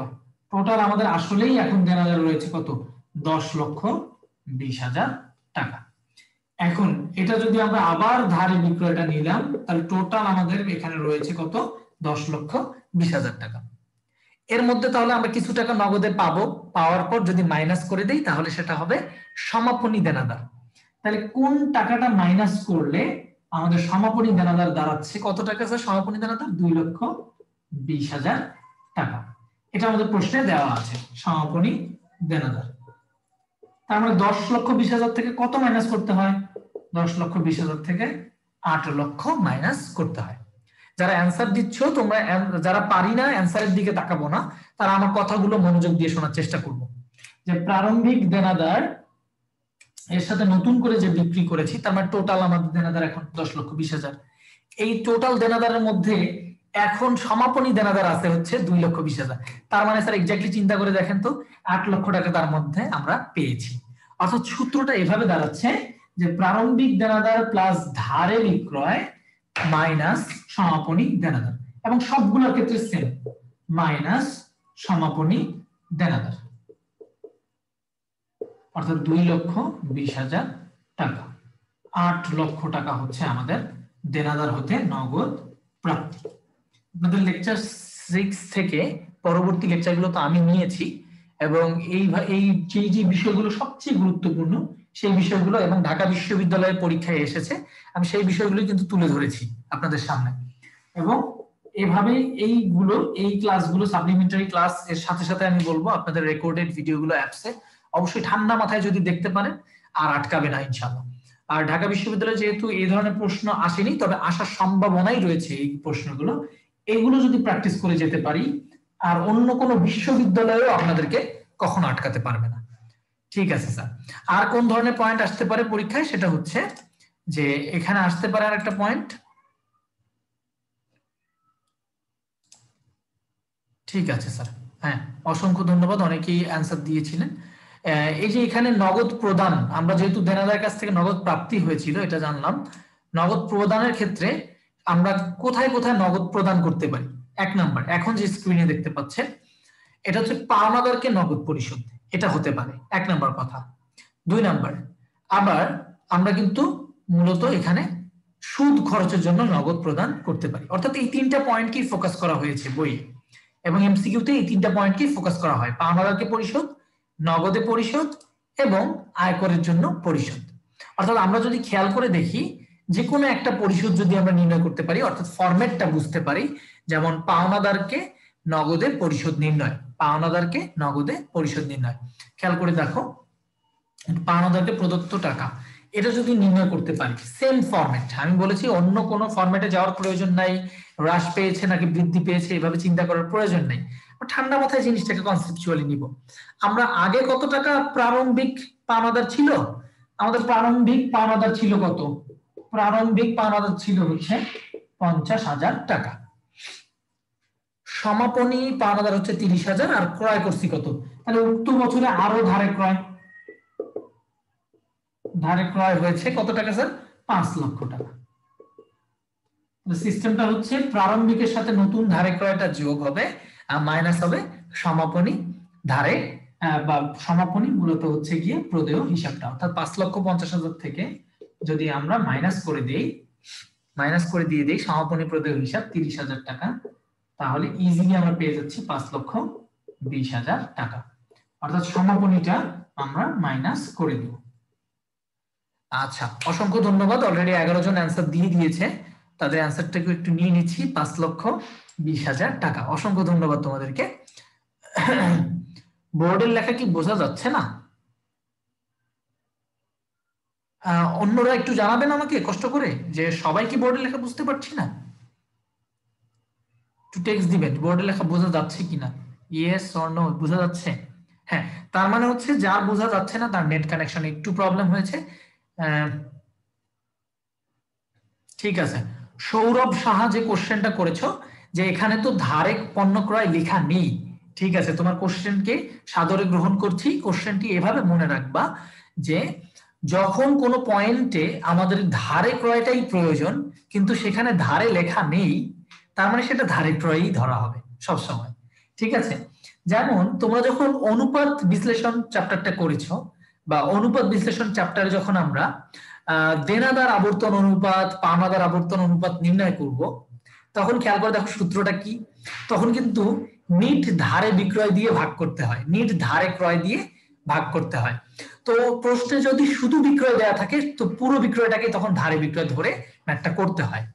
সো এক্ষেত্রেও তোমাদেরকে মনে রাখতে হবে যে যদি এক্স্যাক্টলি বলে দেওয়া থাকতো যে ধারে ক্রয়, যদি এভাবে ডিরেক্টলি বলে দেওয়া থাকতো তাহলে ওটাই নিতাম। আর যেহেতু বলে দেওয়া নাই তার মানে সবসময় যে ক্রয়টা আছে সেটাকে আমি অবশ্যই ধারে নিতে পারবো। এটা ছিল হচ্ছে সৌরভ হাসানের কোশ্চেনটি। তো সেক্ষেত্রে আমি বলবো এখন তোমরা অলরেডি মনে হয় পরিশোধের ক্ষেত্রেও বুঝতে পেরেছো, সেটা পাওনাদারকে পরিশোধ বলুক সুদ খরচের জন্য পরিশোধ। আমি তোমাদেরকে কোশ্চেনের আনসার করতে বলবো এখন আয়করের জন্য নগদে প্রদান করা হয়েছে, এই কোশ্চেনটা আনসার করো। এই কোশ্চেনটা আমি আনসার করে দিব না, তোমাদের আনসার দেখেই মুখে মুখে বলে তারপর পরবর্তী টপিকে চলে যাব। আয়করের বিষয়টা আমরা অর্থাৎ আমরা এখন কোশ্চেন দেখলেই আনসার করতে পারবো কিনা খুব দ্রুত।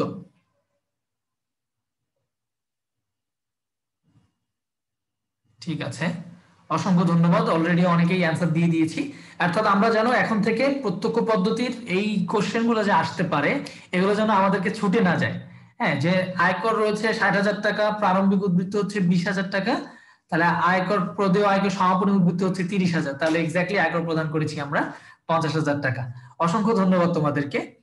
এর পরবর্তীতেই আমরা চলে যাব হচ্ছে স্যার বিনিয়োগ কার্যক্রম হতে নগদ প্রবাহ সম্পর্কিত বিষয়গুলো নিয়ে আলোচনা করব এবং এই সম্পর্কিত বিষয়গুলো একটু বুঝিয়ে দিচ্ছি তোমাদেরকে। যে বিনিয়োগ কার্যক্রম হতে নগদ প্রবাহের ক্ষেত্রে যেমন একটু আগে বলেছিলাম পরিচালন কার্যক্রম হতে নগদ প্রবাহের ক্ষেত্রে আমরা কিন্তু মনে রাখছি যে সেটা চলতি সম্পদ এবং চলতি দায় নিয়ে কাজ করেছে। এটা মনে রাখতে হবে স্যার, যে পরিচালন কার্যক্রম চলতি সম্পদ এবং চলতি দায় নিয়ে কাজ করে। আর 2 নম্বরে বিনিয়োগ কার্যক্রম একদম দুনিয়ার সবচেয়ে সহজ কার্যক্রম নগদ প্রবাহ বিবরণী নির্ণয়, সেটা হচ্ছে বিনিয়োগ কার্যক্রম। বিনিয়োগ কার্যক্রমে আমাদের তেমন ঝামেলা নাই, এটাতে হচ্ছে শুধুমাত্র মনে রাখবা যে স্থায়ী সম্পদ ও বিনিয়োগ নিয়ে কাজ করে। স্থায়ী সম্পদ ও বিনিয়োগ এই দুইটা আইটেম নিয়ে কাজ করে। অর্থাৎ যদি স্থায়ী সম্পদ আমরা ক্রয় করে নিয়ে আসি তার মানে আমার নগদ টাকা চলে গেছে, আবার যদি স্থায়ী সম্পদ বিক্রি করি তার মানে আমার নগদ টাকা এসেছে। বিনিয়োগ যদি আমরা ক্রয় করি তার মানে আমার নগদ টাকা চলে গিয়েছে, আর বিনিয়োগ যদি আমি বিক্রি করি তার মানে নগদ টাকা আমাদের কাছে এসেছে। একদম সিম্পল ফরম্যাট। মানে বিনিয়োগ কার্যক্রমটা মাথায় কোনো প্রেসার নিব না, আমরা বাসায় অবশ্যই বসে বসে পরিচালন কার্যক্রমটাই প্র্যাকটিস করব বেশি, কারণ বিনিয়োগ কার্যক্রমকে তেমন একটা ঝামেলা নেই। তোমরা স্ক্রিনে অলরেডি দেখতে পাচ্ছ বিনিয়োগ কার্যক্রমতে নগদ প্রবাহের যে পয়েন্টগুলো রয়েছে। স্থায়ী সম্পদ ক্রয় বিক্রয় অলরেডি তোমরা জানো, ক্রয় করলে মাইনাস, বিক্রয় করলে আমার টাকাটা আসবে। আমি এই জন্য কিন্তু পাশে একটা পিকচার দিয়ে রাখছি যে টাকাটা আমার কাছে আসতেছে নাকি টাকাটা আমার কাছ থেকে চলে যাচ্ছে। দেখো টাকাটা যদি কেউ নিয়ে চলে যায়, ট্রলিতে করে নিয়ে চলে যাচ্ছে, তার মানে এটা মাইনাস করে দিচ্ছি, আর যদি টাকাটা আমার কাছে আসতো তাহলে আমরা এটা প্লাস করব। আর অন্য প্রতিষ্ঠানের শেয়ার বা ঋণপত্র ক্রয় বা বিক্রয়কে মূলত অ্যাকচুয়ালি বিনিয়োগ বোঝায়। অন্য প্রতিষ্ঠানকে ঋণ প্রদান মানেও কিন্তু মূলত বিনিয়োগ বোঝায়। বিনিয়োগ বোঝায় অন্য প্রতিষ্ঠানের শেয়ার ক্রয় বিক্রয় বা অন্য প্রতিষ্ঠানে ঋণ প্রদান, সেগুলোকে সবসময় বিনিয়োগ বলা হয়। কারণ বিনিয়োগ যদি আমরা করি তার মানে আমার নগদ টাকা চলে যায়। তো সিম্পল একটা ম্যাথ করে দাও আমাকে, যে বিনিয়োগ কার্যক্রমে ম্যাথ আমরা আলোচনা করি, আমিও বুঝিয়ে দিই এবং তোমরাও যারা পারি তারা একটু চেষ্টা করবো। হ্যাঁ, যারা পারবো না তারা এখন আমার বোর্ডের দিকে তাকিয়ে থাকলে ইনশাআল্লাহ সমস্যা নেই, আমরা বুঝতে পারবো। এখানে সিম্পল কনসেপ্ট, বিনিয়োগ কার্যক্রমের কনসেপ্টটা একদম সিম্পল। কিভাবে করতে হয়, স্থায়ী সম্পদ মূলত স্থায়ী সম্পদ নিয়ে কাজ হবে, অন্য কোনো পয়েন্ট গুলো এখানে আসবে না, একদম সিম্পল। তো তামান্না লিমিটেড 2019 সালে সরঞ্জাম ক্রয় 70,000 টাকা, ক্রয় করছি মানে এই 70,000 টাকা অবশ্যই হচ্ছে মাইনাসের 70,000। আসবাবপত্র বিক্রয় 80,000 টাকা, তার মানে স্যার প্লাসের 80,000, প্লাসের 80,000 টাকা। কল কবজা ক্রয়, তার মানে মাইনাসের 50,000। ঠিক আছে, ভূমি বিক্রয় 1 লক্ষ টাকা, তার মানে বিক্রি করেছি অর্থাৎ 1 লক্ষ টাকা প্লাসের। ঠিক আছে, তাহলে বিনিয়োগ কার্যক্রম হতে নগদ প্রবাহ কত? স্যার এগুলো কি আহামরি খুব কঠিন? খুব কঠিন না, এগুলো যেন পরীক্ষায় আসলে মিস না যায় আমাদের।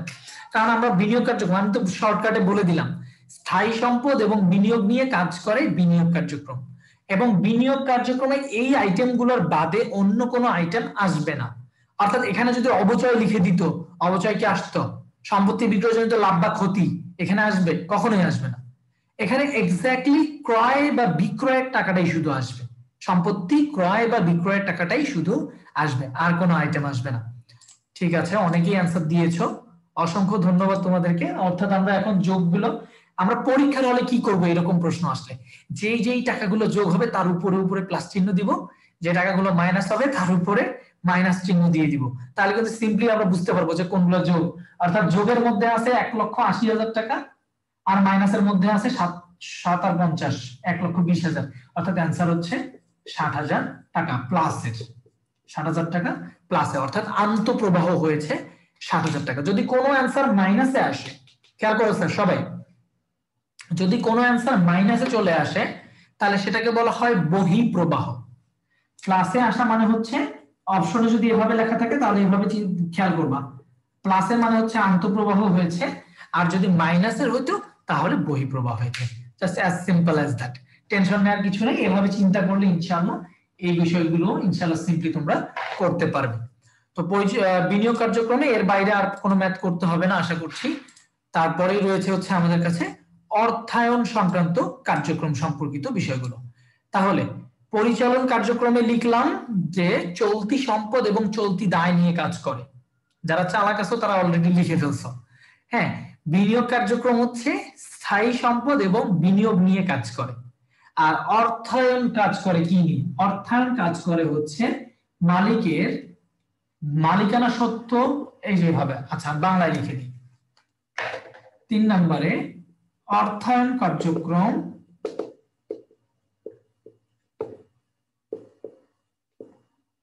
কার্যক্রম কি নিয়ে কাজ করে? স্যার অর্থায়ন কার্যক্রম হচ্ছে প্রতিষ্ঠানের অর্থায়ন হয়। হ্যাঁ, প্রতিষ্ঠানের মূলধনটা আসে কোথা থেকে? হয় মালিক দেয়, না হয় অন্য কোনো ব্যক্তির কাছ থেকে নেয়। মালিক যেটা দেয় সেটাকে বলা হয় মূলধন বা শেয়ার মূলধন, আর অন্য অন্য যারা দেয়, তৃতীয় পক্ষ যারা দেয়, তাদেরকে বলা হয় ঋণ। অর্থাৎ যদি আমরা ব্রডার সেন্সে চিন্তা করি, বড় আকারে চিন্তা করি, যে তাহলে মালিকের যে কাছ থেকে, অর্থাৎ প্রতিষ্ঠানের মালিক যারা, তাদের কাছ থেকে যে আমরা টাকাটা নিয়ে আসবো, অর্থায়ন হবে, সেটা কোথায়? সেটা হচ্ছে মালিকানা সত্ত্ব পার্ট, আর এটা হচ্ছে এল পার্ট।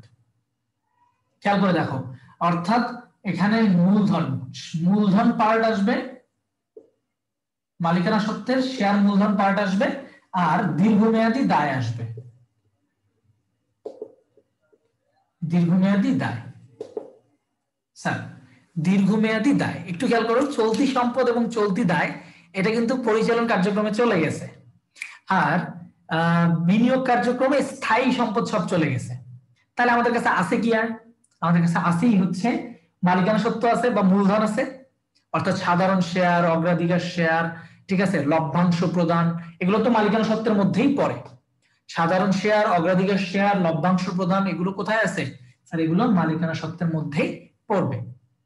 তার আর কি আছে স্যার? দীর্ঘমেয়াদী দায়। দীর্ঘমেয়াদী দায় কোনগুলো?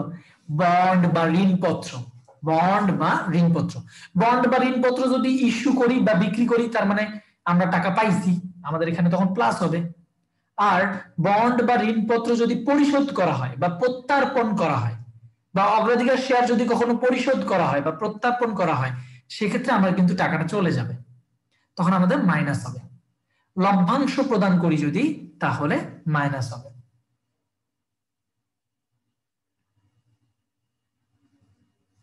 ঠিক আছে স্যার, এই বিষয়গুলো একটু খেয়াল করব যে এখানে অর্থায়ন কার্যক্রমটা কিভাবে আমরা কাজ করি। অর্থায়ন কার্যক্রমটা স্যার সিম্পলি খেয়াল করব, অর্থায়ন কার্যক্রমটা কি নিয়ে কাজ করে। আমি অলরেডি আপনাদেরকে বুঝিয়ে দিয়েছি শাহরিয়ার হোসেন অভি, আপনি কি পরিচালন কার্যক্রমের শর্টকাটটা লিখেছেন যে কোনটা নিয়ে কাজ করে? সেটা হচ্ছে চলতি সম্পদ এবং চলতি দায় নিয়ে কাজ করে। চলতি সম্পদ যদি চলতি সম্পদ হ্রাস বৃদ্ধি পেলে টাকা আসলো না গেল, এটা নিয়ে কাজ করে। বিনিয়োগ কার্যক্রম কাজ করে কি নিয়ে? বিনিয়োগ কার্যক্রম কাজ করে হচ্ছে স্থায়ী সম্পদ এবং বিনিয়োগ, এটা আসার কারণে আমাদের কিভাবে হয়। আমি অর্থায়নটা বুঝি নাই, এটা জিজ্ঞেস করিনি আপনাকে, আমি আপনাকে জিজ্ঞেস করেছি আপনি লিখেছিলেন কিনা। যাই হোক, কথার অ্যান্সার না দিয়ে উল্টা পাশে দৌড়াইছেন। ঠিক আছে স্যার, অর্থায়ন কার্যক্রমটা বলে দিচ্ছি। সেটা হচ্ছে অর্থায়ন কার্যক্রম বলতে আগে তো এই জিনিসটা বুঝতে হবে যে এখানে কোন কোন আইটেমের কাজ হয়। ঠিক আছে, এখানে কোন কোন আইটেমের কাজ হয়।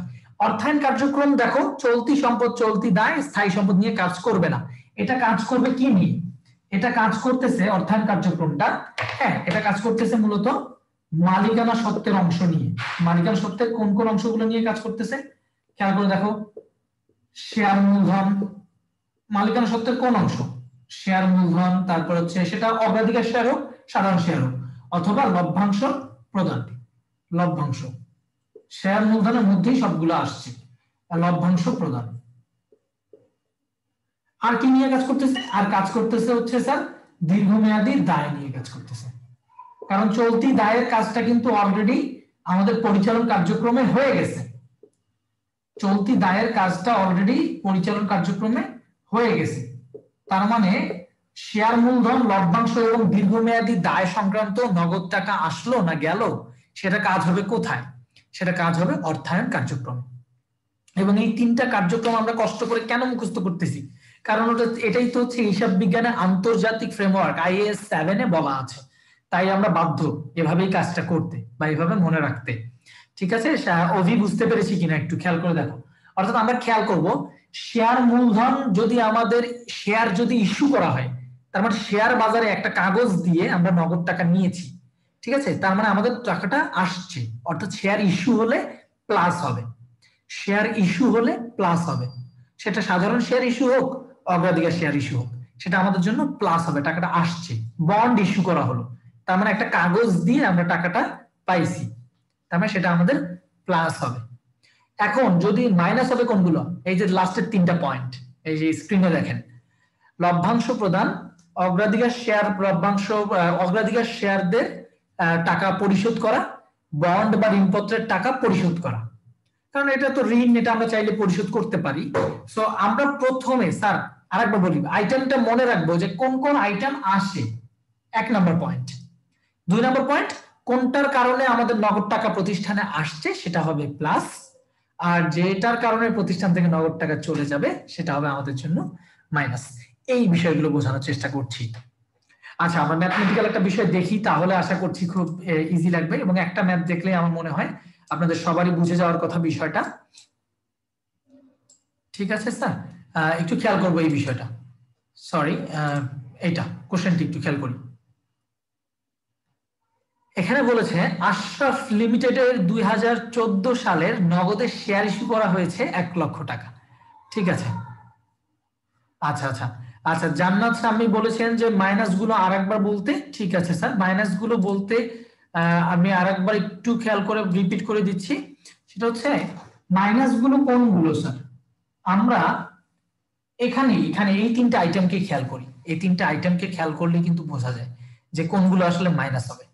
আচ্ছা, শেয়ার মূলধন ইস্যু করা হলো, খেয়াল করে দেখো তো। শেয়ার ইস্যু করে, বোর্ডে তাকাও, এই বোর্ডে শেয়ার যদি আমরা বাজারে ইস্যু করি, শেয়ার মানে একটা কাগজ, এটা যদি বাজারে আমরা ছেড়ে দিই, তাহলে কাগজটা তাদেরকে দিয়ে আমরা নগদ টাকা নিলাম, তাহলে তো আমার প্রতিষ্ঠানে নগদ টাকা আসলো। শেয়ার ইস্যু মানে আমাদের নগদ টাকা আসলো, তার মানে আমার প্লাস। যদি কোনোদিন আমি যদি কোনো শেয়ারের টাকা পরিশোধ করি, তাহলে কি আমার নগদ টাকা আসলো না চলে গেল? নগদ টাকা মাইনাস। অর্থাৎ এখানে প্লাসও হতে পারে, এটা মাইনাসও হতে পারে। শেয়ার ইস্যু করলে প্লাস, শেয়ার যদি পরিশোধ করি বা প্রত্যার্পণ, প্রত্যার্পণ মানে পরিশোধ, পরিশোধ করলে কি হয়ে যাবে? জিনিসটা হয়ে যাবে মাইনাস। সিম্পল। অর্থাৎ শেয়ার ইস্যু করলে বা শেয়ারটা বিক্রি করলে আমি নগদ টাকা পাচ্ছি আমার প্রতিষ্ঠান, তাহলে আমার প্লাস। আর শেয়ার যদি আমি পরিশোধ করি তাহলে মাইনাস। সেম ভাবে দীর্ঘমেয়াদী দায়ের মধ্যে কি আছে? আমি যদি বলি শুধু বন্ড, বন্ড স্যার বন্ড যদি আলোচনা করি, যে বন্ডের ক্ষেত্রে দীর্ঘমেয়াদী দায় বন্ড, তাহলে বন্ড যদি আমি ইস্যু করি তাহলে আমাদের টাকা তো আসলো, আমরা সবসময় আমাদের প্রতিষ্ঠান নিয়ে চিন্তা করব, তাহলে আমাদের টাকাটা আসলো। বন্ডের টাকা যদি পরিশোধ করি তাহলে আমাদের টাকা আসবে না চলে যাবে? আমাদের টাকা চলে যাবে, তাহলে মাইনাস, সিম্পল। আর একটা পয়েন্ট আসছে সেটা হচ্ছে লভ্যাংশ প্রদান। লভ্যাংশ প্রদান মানে শেয়ার হোল্ডারদেরকে লভ্যাংশ দেওয়া হয়, শেয়ার হোল্ডারদেরকে, সেটা সাধারণ শেয়ারও হতে পারে, অগ্রাধিকার শেয়ারও হতে পারে। তো তাদেরকে যে আমরা লভ্যাংশ দিচ্ছি সেটা কি টাকাটা কি আমাদের কাছে থাকতেছে না, তাদেরকে দিচ্ছি, তাদেরকে যেহেতু প্রদান করতেছি, তার মানে এটা অবশ্যই স্যার মাইনাস। অর্থাৎ প্লাস মাইনাস গুলো আমি বলি যে মুখস্থ না করে আমরা যেন বুঝে উঠতে পারি পুরো সিচুয়েশনটা। আশা করছি এবার বুঝতে পেরেছি। এর পরবর্তীতে স্যার আমরা এই একটা ম্যাথ করব, ম্যাথটা দেখব আশরাফ লিমিটেডের। এই ম্যাথটা দেখে আমরা সহজে আরো অ্যানালাইসিস করতে পারবো যে আসলে কিভাবে আমরা অর্থায়ন কার্যক্রমের প্লাস মাইনাস গুলো করছি। তাহলে একটু সবাই আশরাফ লিমিটেডের ম্যাথ যারা পারি একটু অ্যান্সার করার চেষ্টা করেন। অলরেডি যারা ভিডিও রেকর্ডেড ক্লাসগুলো দেখেছি ভালো করে, আমি ক্লাসে কিন্তু খুব সুন্দর করেই বুঝিয়ে দিয়েছি এগুলো। তারপরেও একটু দেখেন খেয়াল করে, সাপ্লিমেন্টারি ক্লাস যেহেতু সবাই একটু চেষ্টা করি বিষয়টা বোঝার জন্য, যারা যারা এখনো বুঝে উঠতে পারছি না। তাহলে আমাদের এই সংক্রান্ত কাজ কি নিয়ে হবে? নগদে শেয়ার ইস্যু করা হয়েছে 1,50,000 টাকা, অর্থাৎ আমরা আগে প্লাস মাইনাস গুলো ডিটেক্ট করব। শেয়ার যেহেতু ইস্যু করেছি আমাদের টাকাটা প্লাসে হচ্ছে 1,50,000। অগ্রাধিকার শেয়ার প্রত্যার্পণ, প্রত্যার্পণ মানে পরিশোধ, তার মানে হচ্ছে মাইনাসে 50,000। বন্ড বা ঋণপত্র প্রত্যার্পণ অর্থাৎ মাইনাসে 30,000। বন্ড বা ঋণপত্র প্রত্যার্পণ, টাকা চলে গেছে। নগদে বন্ড ইস্যু, ইস্যু করা মানে আমাদের টাকা আসা, টাকা আসছে মানে প্লাসে 70,000 টাকা, প্লাসে 70,000। তাহলে বলেছে অর্থায়ন কার্যক্রম হতে কত টাকা নগদ প্রবাহ হয়েছে। তাহলে স্যার প্লাসের আইটেম হচ্ছে দুইটা, প্লাসের আইটেম দুইটা, 7, 5, 12 অর্থাৎ 2,20,000 টাকা হচ্ছে প্লাসে, মাইনাসে হচ্ছে 5, 3, 8, 80,000 অর্থাৎ 1,40,000 টাকা। শুরুর দিকে অনেকেই অ্যান্সার দিয়েছিল 14,000 টাকার মতো মনে হয়, আমি একটু আরেকবার খেয়াল করি তারা 14,000ই লিখছে কিনা। না ঠিক আছে, 1,40,000 টাকা প্লাসে, একজন লিখেছে প্লাসে, কৃষ্ণ দাস, অসংখ্য ধন্যবাদ তোমাকে। কারণ হচ্ছে এটা প্লাস না মাইনাস এটাও আমাদের জানতে হয়। কেন জানতে হয়? কারণ প্লাস হলে আন্তঃপ্রবাহ বুঝাবে আর মাইনাস হলে বহিঃপ্রবাহকে বুঝাবে। ঠিক আছে, এটা যদি অপশনে লেখা থাকে যে আন্তঃপ্রবাহ হয়েছে নাকি বহিঃপ্রবাহ হয়েছে, তখন কিন্তু প্লাস মাইনাসটা খেয়াল করতে হবে সবাইকে। ঠিক আছে, এর আগে যে কোশ্চেন ছিল সবাই এখন বুঝতে পেরেছি কিনা, অর্থায়ন কার্যক্রম ক্লিয়ার কিনা সবাই একটু এখন ওভারঅল জানান যে বুঝেছি কিনা। স্যার মুছে দিয়ে দিলাম।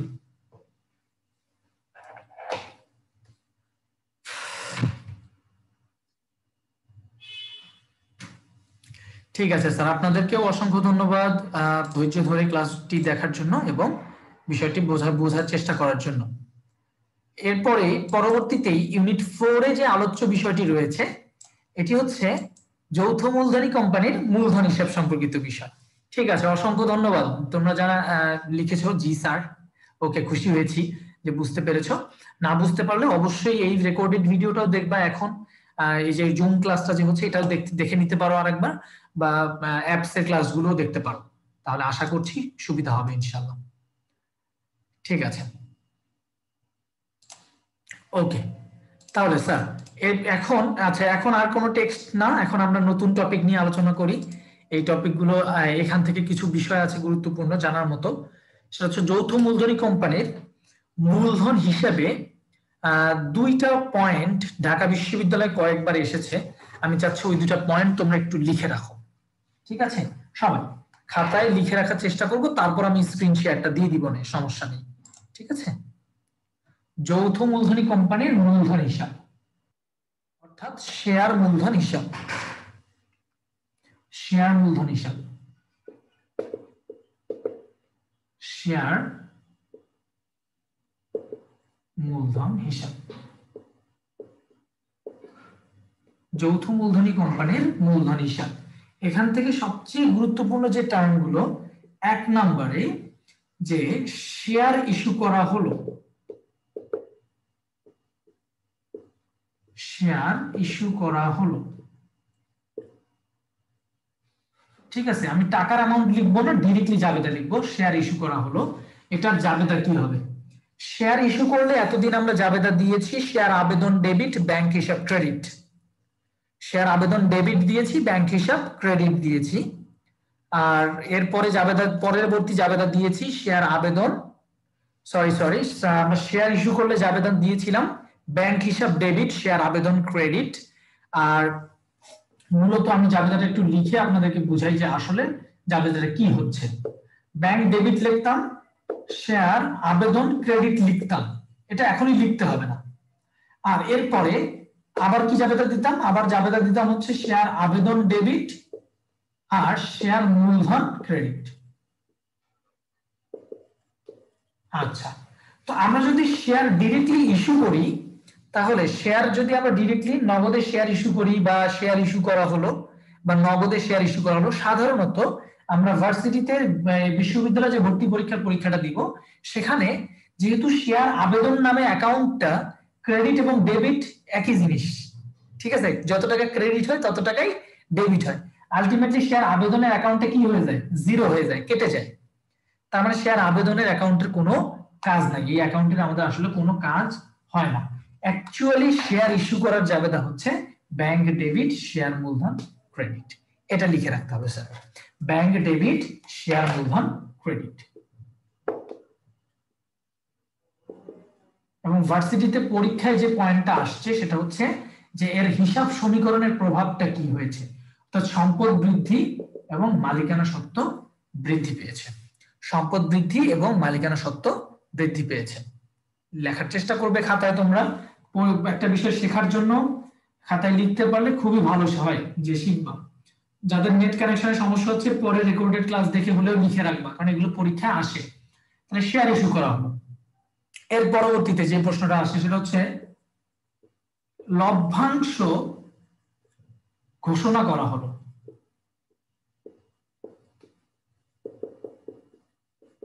আমি কিন্তু মুছে দিয়ে আবার অন্য জাবেদা লিখবো, দ্রুত লিখে ফেলবো। লভ্যাংশ ঘোষণা করা হলো, সেটা যে কোনো টাকা হতে পারে, 5,000 টাকা, 10,000 টাকা, যাই হোক, লভ্যাংশ ঘোষণা করলাম। এর জন্য জাবেদাটা কি? আমরা কিন্তু লভ্যাংশ প্রদান করি নাই, লভ্যাংশ ঘোষণা করেছি।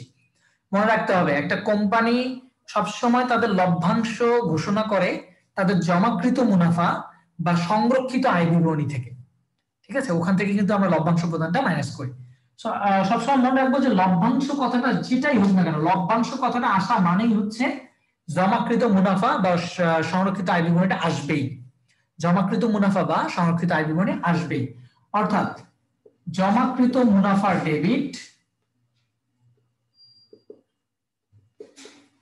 এবং লভ্যাংশ যেহেতু ঘোষণা করেছি, এখনো দেই নাই, জাবেদা হবে প্রদেয় লভ্যাংশ ক্রেডিট। প্রদেয় লভ্যাংশ ক্রেডিট, অর্থাৎ জমাকৃত মুনাফা ডেবিট মানে মালিকানা সত্ত্ব হ্রাস, প্রদেয় লভ্যাংশ ক্রেডিট মানে দায় বৃদ্ধি। আমরা লিখতে থাকি স্যার, সবাই লিখতে থাকি।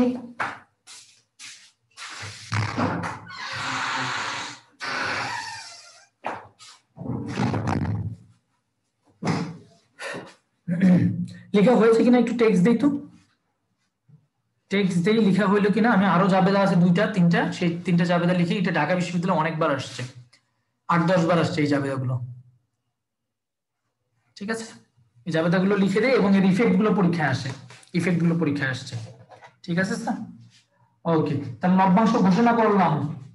এই যে স্যার পরীক্ষায় এখানে গিয়ে ধরা খাবেন, এই যে এই প্রশ্নটাই 3 নম্বর প্রশ্নটাই, সেটা হচ্ছে ঘোষিত লভ্যাংশ প্রদান করা হলো। ঘোষিত লভ্যাংশ প্রদান,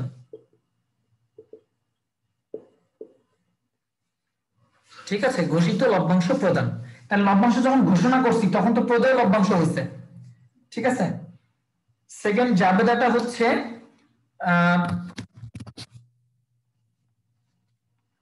জমাকৃত মুনাফা ডেবিট, জমাকৃত মুনাফা ডেবিট আর প্রদেয় লভ্যাংশ ক্রেডিট, সেকেন্ড জাবেদাটা।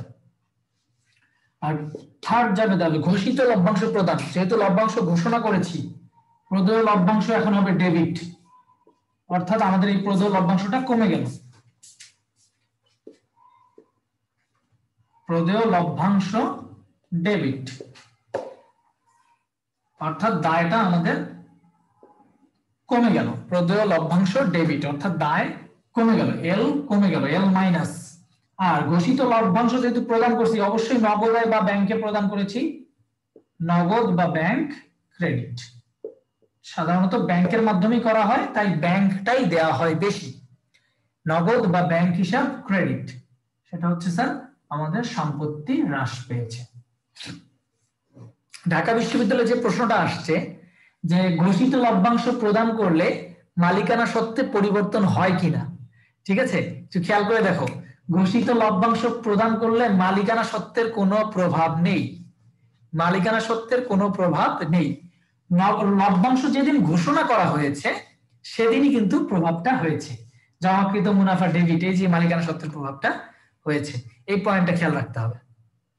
আর লভ্যাংশ ঘোষণা করেছি, লভ্যাংশ প্রদান করেছি, এবং একটা পয়েন্ট মনে রাখতে হবে, সেটা হচ্ছে স্যার লভ্যাংশ লিপিবদ্ধকরণের দিন কোনো জাবেদা দেয়া হয় না।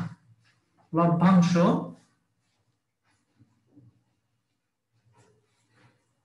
লিপিবদ্ধকরণের দিনে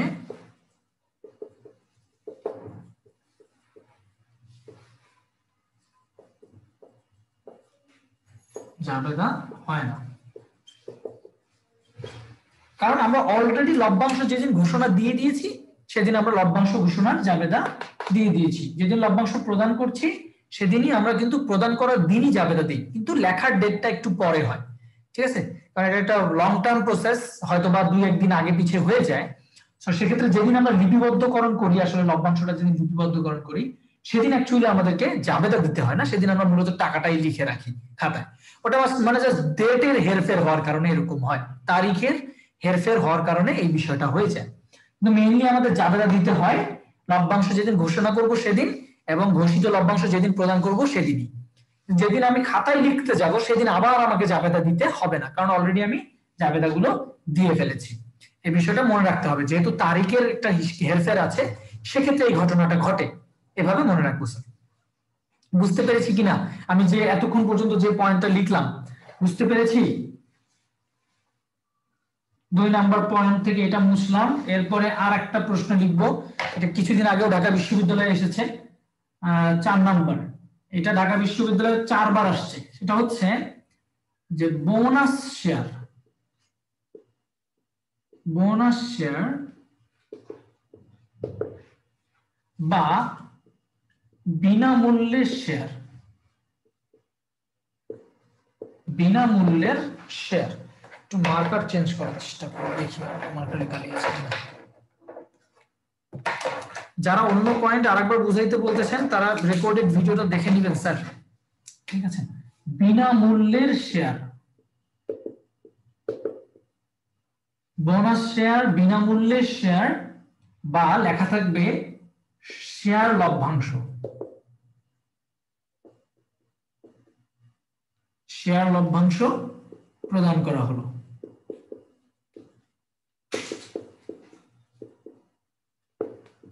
এই যে বিনামূল্যের শেয়ার, এই কথাটা ঢাকা বিশ্ববিদ্যালয়ে 2-3 বার আসছে। বিনামূল্যের শেয়ার, বিনামূল্যের শেয়ার, বিনামূল্যের শেয়ার, বিনামূল্যের শেয়ার বা বোনাস শেয়ার বা শেয়ার লভ্যাংশ প্রদান করা হলে জাবেদা হচ্ছে জমাকৃত মুনাফার ডেবিট,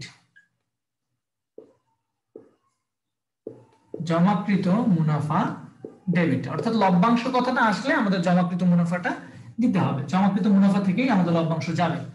যেহেতু শেয়ার দিচ্ছি, লভ্যাংশ হিসেবে শেয়ার দিচ্ছি, সেক্ষেত্রে আমাদের জাবেদা হচ্ছে যে শেয়ার মূলধন ক্রেডিট, জমাকৃত মুনাফা ডেবিট, শেয়ার মূলধন ক্রেডিট।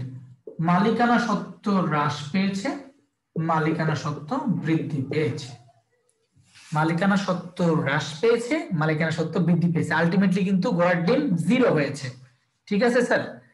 আলটিমেটলি 0 হয়ে গেছে, অর্থাৎ মালিকানা সত্ত্বের কোনো পরিবর্তন হয় নাই।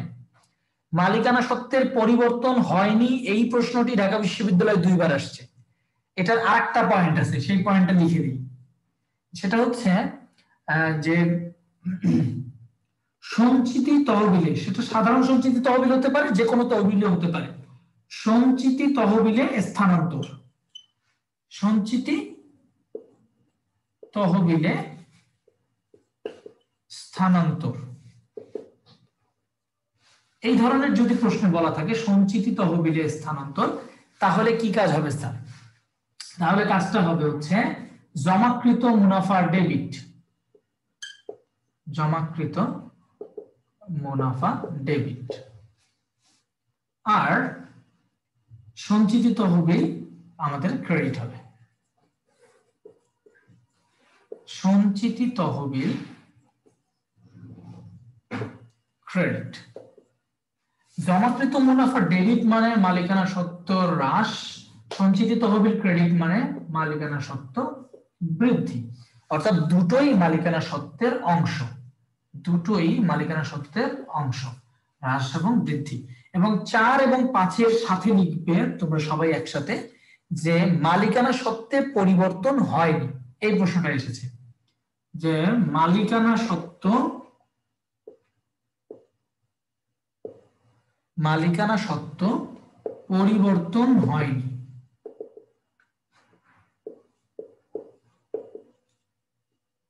এই প্রশ্নটা আসছিল টিউতে যে মালিকানা সত্ত্বের পরিবর্তন হয়নি এমন লেনদেন কোনগুলো, কেমন লেনদেন কোনটি? একটা হচ্ছে বোনাস শেয়ার, বিনামূল্যের শেয়ার বা শেয়ার লভ্যাংশ, আর একটা হচ্ছে সঞ্চিতি তহবিলে স্থানান্তর। ঠিক আছে স্যার, আমি চেষ্টা করেছি একবার জাবেদা দিয়ে লিখে বোঝানোর, কারণ পয়েন্টগুলো মুখে মুখে বলে যায়নি, তোমাদেরকে জাবেদা সহ একদম ডিরেক্টলি লিখাই দিলাম।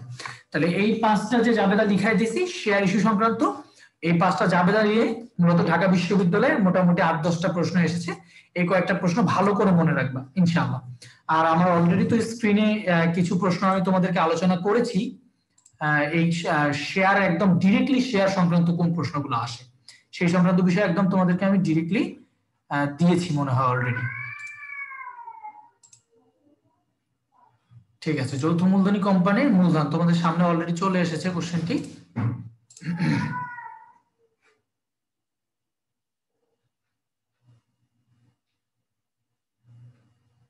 2 নম্বর পয়েন্টটা কি ছিল অ্যাকচুয়ালি আমি বুঝতে পারিনি। 2 নম্বর পয়েন্ট বলতে 2 নম্বর জাবেদা লভ্যাংশ ঘোষণা করা হলো, এটা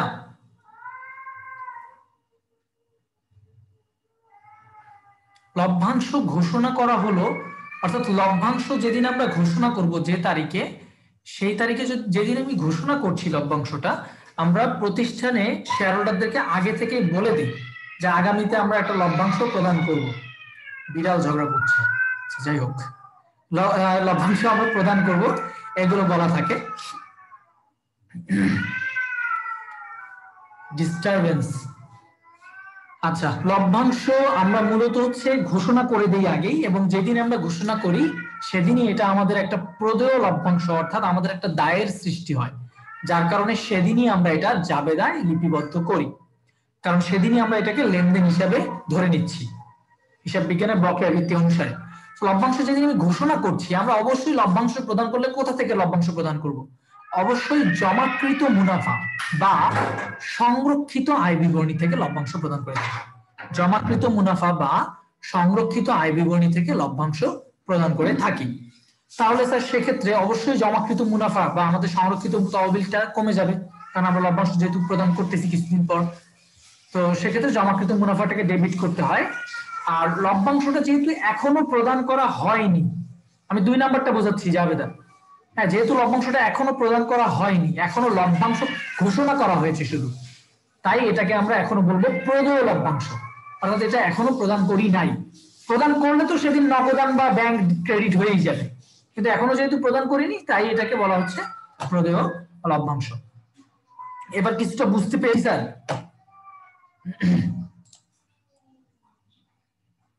ঠিক আছে, তাহলে এই সংক্রান্ত শেয়ার ইস্যু সংক্রান্ত যে ধরনের আমাদের থিওরিটিক্যাল যে প্রশ্নগুলো রয়েছে অলরেডি আমরা এগুলো সবাই রেকর্ডেড ক্লাসে দেখেছি, এবং অবশ্যই যারা রেকর্ডেড ক্লাস এখনো সেভাবে খেয়াল করনি অবশ্যই দেখবা। হ্যাঁ, প্রস্তাবিত লভ্যাংশ মানেই ঘোষিত লভ্যাংশ। ওবায়দুল্লাহ, প্রস্তাবিত লভ্যাংশ মানে হচ্ছে ঘোষিত লভ্যাংশ, একই কথা। তারপর হচ্ছে আমরা অলরেডি শেয়ার মূলধনের শ্রেণী বিভাগটা জানি। অনুমোদিত মূলধন, ইস্যুকৃত মূলধন, বিলিকৃত মূলধন, তলবকৃত মূলধন, অতলবকৃত মূলধন, আদায়কৃত মূলধন এবং সংরক্ষিত মূলধন। অর্থাৎ যে মূলধনটা আমরা কখনো ইস্যু করি না সেটাকে বলি হচ্ছে যে সংরক্ষিত মূলধন, অর্থাৎ কিছু অংশটা আমরা রেখে দিই যে হয়তো ভবিষ্যতে ইস্যু করা হবে, সেই মূলধনটা আমরা সংরক্ষিত মূলধন বলি। আমাদের মূলধনের শ্রেণীবিভাগ সম্পর্কিত এখানে যে ম্যাথ গুলো এসেছে, আমি মূলত ম্যাথের উপরই ফোকাস করেছিলাম তখনও, এখনো বলবো যে এই সংক্রান্ত যে জাবেদা এসেছে অলরেডি তোমাদেরকে আমি জাবেদাতে অলরেডি বলবো যে পাকা পাকা বানিয়ে দিয়েছি, ঠিক আছে, অলরেডি বলে দিয়েছি তোমাদেরকে। এরপরে হচ্ছে গিয়ে আমরা এই সংক্রান্ত কিছু ম্যাথ দেখবো। আচ্ছা, একজন কোশ্চেন করেছে হচ্ছে রিয়ালিটি কি, রিয়ালিটি না, আসলে বিষয়টা হচ্ছে রয়্যালটি, রয়্যালটি, ঠিক আছে। নিয়ামত হোসেন, বিষয়টা হচ্ছে স্যার হচ্ছে রয়্যালটি, রয়্যালটিটা হচ্ছে অ্যাকচুয়ালি একটা প্রত্যক্ষ খরচ। রয়্যালটি হচ্ছে এক ধরনের প্রত্যক্ষ খরচ, যেমনটা হচ্ছে ফ্র্যাঞ্চাইজ বা হচ্ছে গিয়ে লাইক ফ্র্যাঞ্চাইজ কে বোঝানো হয় অ্যাকচুয়ালি। যেমন মনে করো বিদেশের যে কেএফসি আছে সেই কেএফসিটা কিন্তু বাংলাদেশে চলছে, জাস্ট মনে করো অন্য দেশের ডমিনোস পিজা বাংলাদেশে আছে, তো বিদেশি একটা কোম্পানি তাদের প্রোডাক্ট বাংলাদেশে চালাইতে যদি চায় তো বাংলাদেশে কি তাদের অনুমতি নিতে হয়, তাদের কাছ থেকে লাইসেন্স নিতে হয়। সো তাদের কাছে লাইসেন্স নিলেই হবে না, তাদেরকে তাদের নাম ব্যবহার করার জন্য একটা নির্দিষ্ট পরিমাণ টাকা দিতে হয়, ঠিক আছে, সেটা প্রতি বছর দিতে হয় বা প্রতি 6 মাস পর দিতে হয়, ওটা ওদের ইচ্ছা, ওরা যেভাবে আর কি ডিলটা করবে। তো প্রতি বছরে বা তাদের নির্দিষ্ট বিক্রয়ের উপর যত টাকা তাদেরকে দিতে হয় সেই টাকাটাকে বলা হয় রয়্যালটি, অর্থাৎ এটা দিতেই হবে, হ্যাঁ, কারণ তাদের তুমি নামটা ব্যবহার করছো। অর্থাৎ একটি কোম্পানি আর তাদের নাম ব্যবহারের জন্য যখন মূলত হচ্ছে গিয়ে অন্য দেশে সেটাকে যদি তারা রাখে সেটা বোঝাচ্ছে রয়্যালটি, ঠিক আছে স্যার। তো এই বিষয়টা আমরা বললাম। এখন যারা কোশ্চেনটা পাচ্ছ আমার স্ক্রিনে, স্ক্রিনে দেখো রয়েছে হচ্ছে অবহারের পরিমাণ কত, একটু খেয়াল করবো এখানে প্রশ্নগুলো সবাই, আমরা অধিহার অবহার রিলেটেড কিছু প্রশ্ন আছে। অবহার যখন বলবে তখন শুধুমাত্র অবহারকেই ফোকাস করব, যে কত টাকা কমে আমরা শেয়ারটা বিক্রি করলাম, কত টাকা কমে আমরা শেয়ারটি বিক্রি করেছি, এইটুকুই শুধুমাত্র আমরা খেয়াল করব। তো এখানে কত টাকা কমে বিক্রি করেছি, অনুমোদিত মূলধন 50,000 টাকা, প্রতিটি শেয়ার 100 টাকা করে মানে বিক্রি হবে। কোম্পানি 2016 সালে 20,000 শেয়ার 22,50,000 এবং 25,000 শেয়ার 24 লক্ষ টাকায় ইস্যু করায়। এখানে অবহারের পরিমাণ কত খেয়াল করতে হবে স্যার, যখন অবহার চাইবে তখন আমরা অধিহারের টাকাটা নিব না। সো অবহার যখন চাইবে তখন খেয়াল করতে হবে কোন শেয়ারটা অবহারে ইস্যু হয়েছে। আমরা 20,000 শেয়ার ইস্যু করেছি, যেটা শেয়ারের দাম হচ্ছে কত টাকা করে, 100 টাকা করে, অর্থাৎ এই শেয়ারটার দাম হয়েছে 20 লক্ষ টাকা। অর্থাৎ শেয়ার অনুমোদিত মূল্য, শেয়ারের পরিশোধিত মূলধন, সরি অনুমোদিত বলে ফেলেছিলাম, শেয়ারের পরিশোধিত মূলধন, শেয়ারের পরিশোধিত মূলধন বলতে বোঝায় উক্ত শেয়ারের সাথে শেয়ারের মূল্যকে গুণ করলে শেয়ারের পরিশোধিত মূলধনকে বোঝায়। তো পরিশোধিত মূলধন হচ্ছে 20 লক্ষ টাকা, আর আমরা এই 20 লক্ষ টাকা শেয়ার বিক্রি করেছি 22,50,000 টাকা। তার মানে এখানে অবশ্যই কি ঘটেছে, এখানে ঘটেছে হচ্ছে স্যার অধিহার।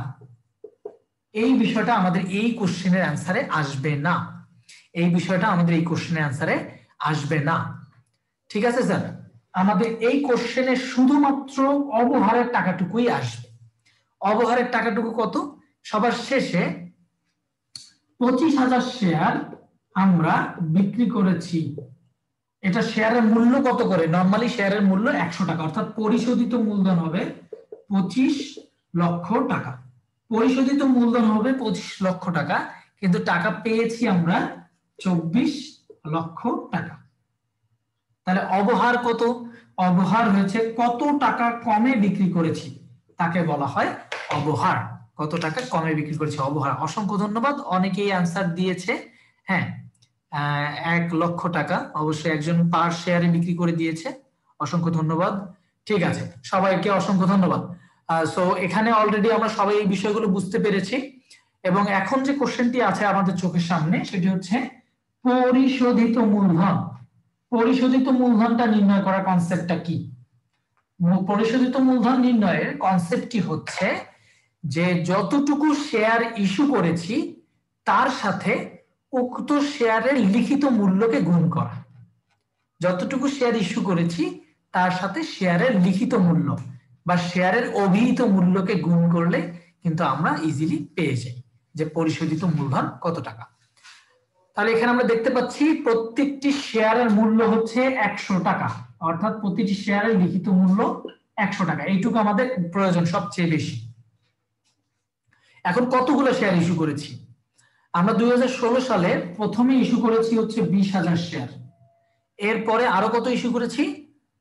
15,000 শেয়ার ইস্যু করেছি, আরো 15,000 শেয়ার ইস্যু করেছি। টোটাল আমরা শেয়ার ইস্যু করেছি হচ্ছে 35,000 শেয়ার। ঠিক আছে, অনেকেই বুঝতে পেরেছো যে এখানে আমরা অধিহার অবহার কোনো কিছুই আনবো না। এই অংশে এসে আমাদের মূল কাজটাই হবে হচ্ছে স্যার যে শেয়ারের পরিশোধিত মূলধন কত টাকা, অর্থাৎ কতটুকু শেয়ার ইস্যু করেছি, মোট ইস্যুকৃত শেয়ার ইনটু শেয়ারের মূল্য। প্রত্যেকটি শেয়ারের মূল্য যদি লিখিত মূল্য হচ্ছে 100 টাকা, অর্থাৎ 35,000 ইনটু 100 যদি আমরা গুণ করে দিই তাহলে আমাদের অ্যান্সার চলে আসতেছে 35 লক্ষ টাকা। আশা করছি এগুলোই সম্ভাব্য প্রশ্ন আসার মতো। অলরেডি যেগুলো জাবেদা পরীক্ষায় আসছে আমি তোমাদের অলরেডি বোর্ডে লিখে দিয়েছি এবং সম্ভাব্য প্রশ্ন এগুলো রয়েছে, এগুলো তোমাদেরকে আমি দেখিয়ে দিলাম। এছাড়াও আর কি পয়েন্ট রয়েছে? আরেকটা গুরুত্বপূর্ণ পয়েন্ট রয়েছে, সেটা হচ্ছে এই যে এখন যে স্ক্রিনে দেখতে পাচ্ছ সেটা হচ্ছে স্টুডেন্টরা এই প্রশ্নটাতে ভুল করে, এই জন্য এটাকে আমি বলি গুরুত্বপূর্ণ প্রশ্ন।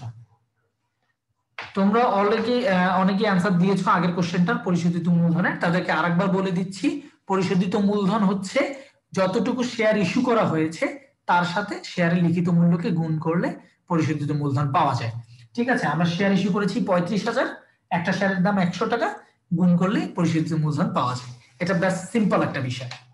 আর এই যে বিষয়টা রয়েছে লভ্যাংশের পরিমাণ নির্ণয়, এটা যে আসতেছে পরীক্ষায়, এটার কাজটা কি?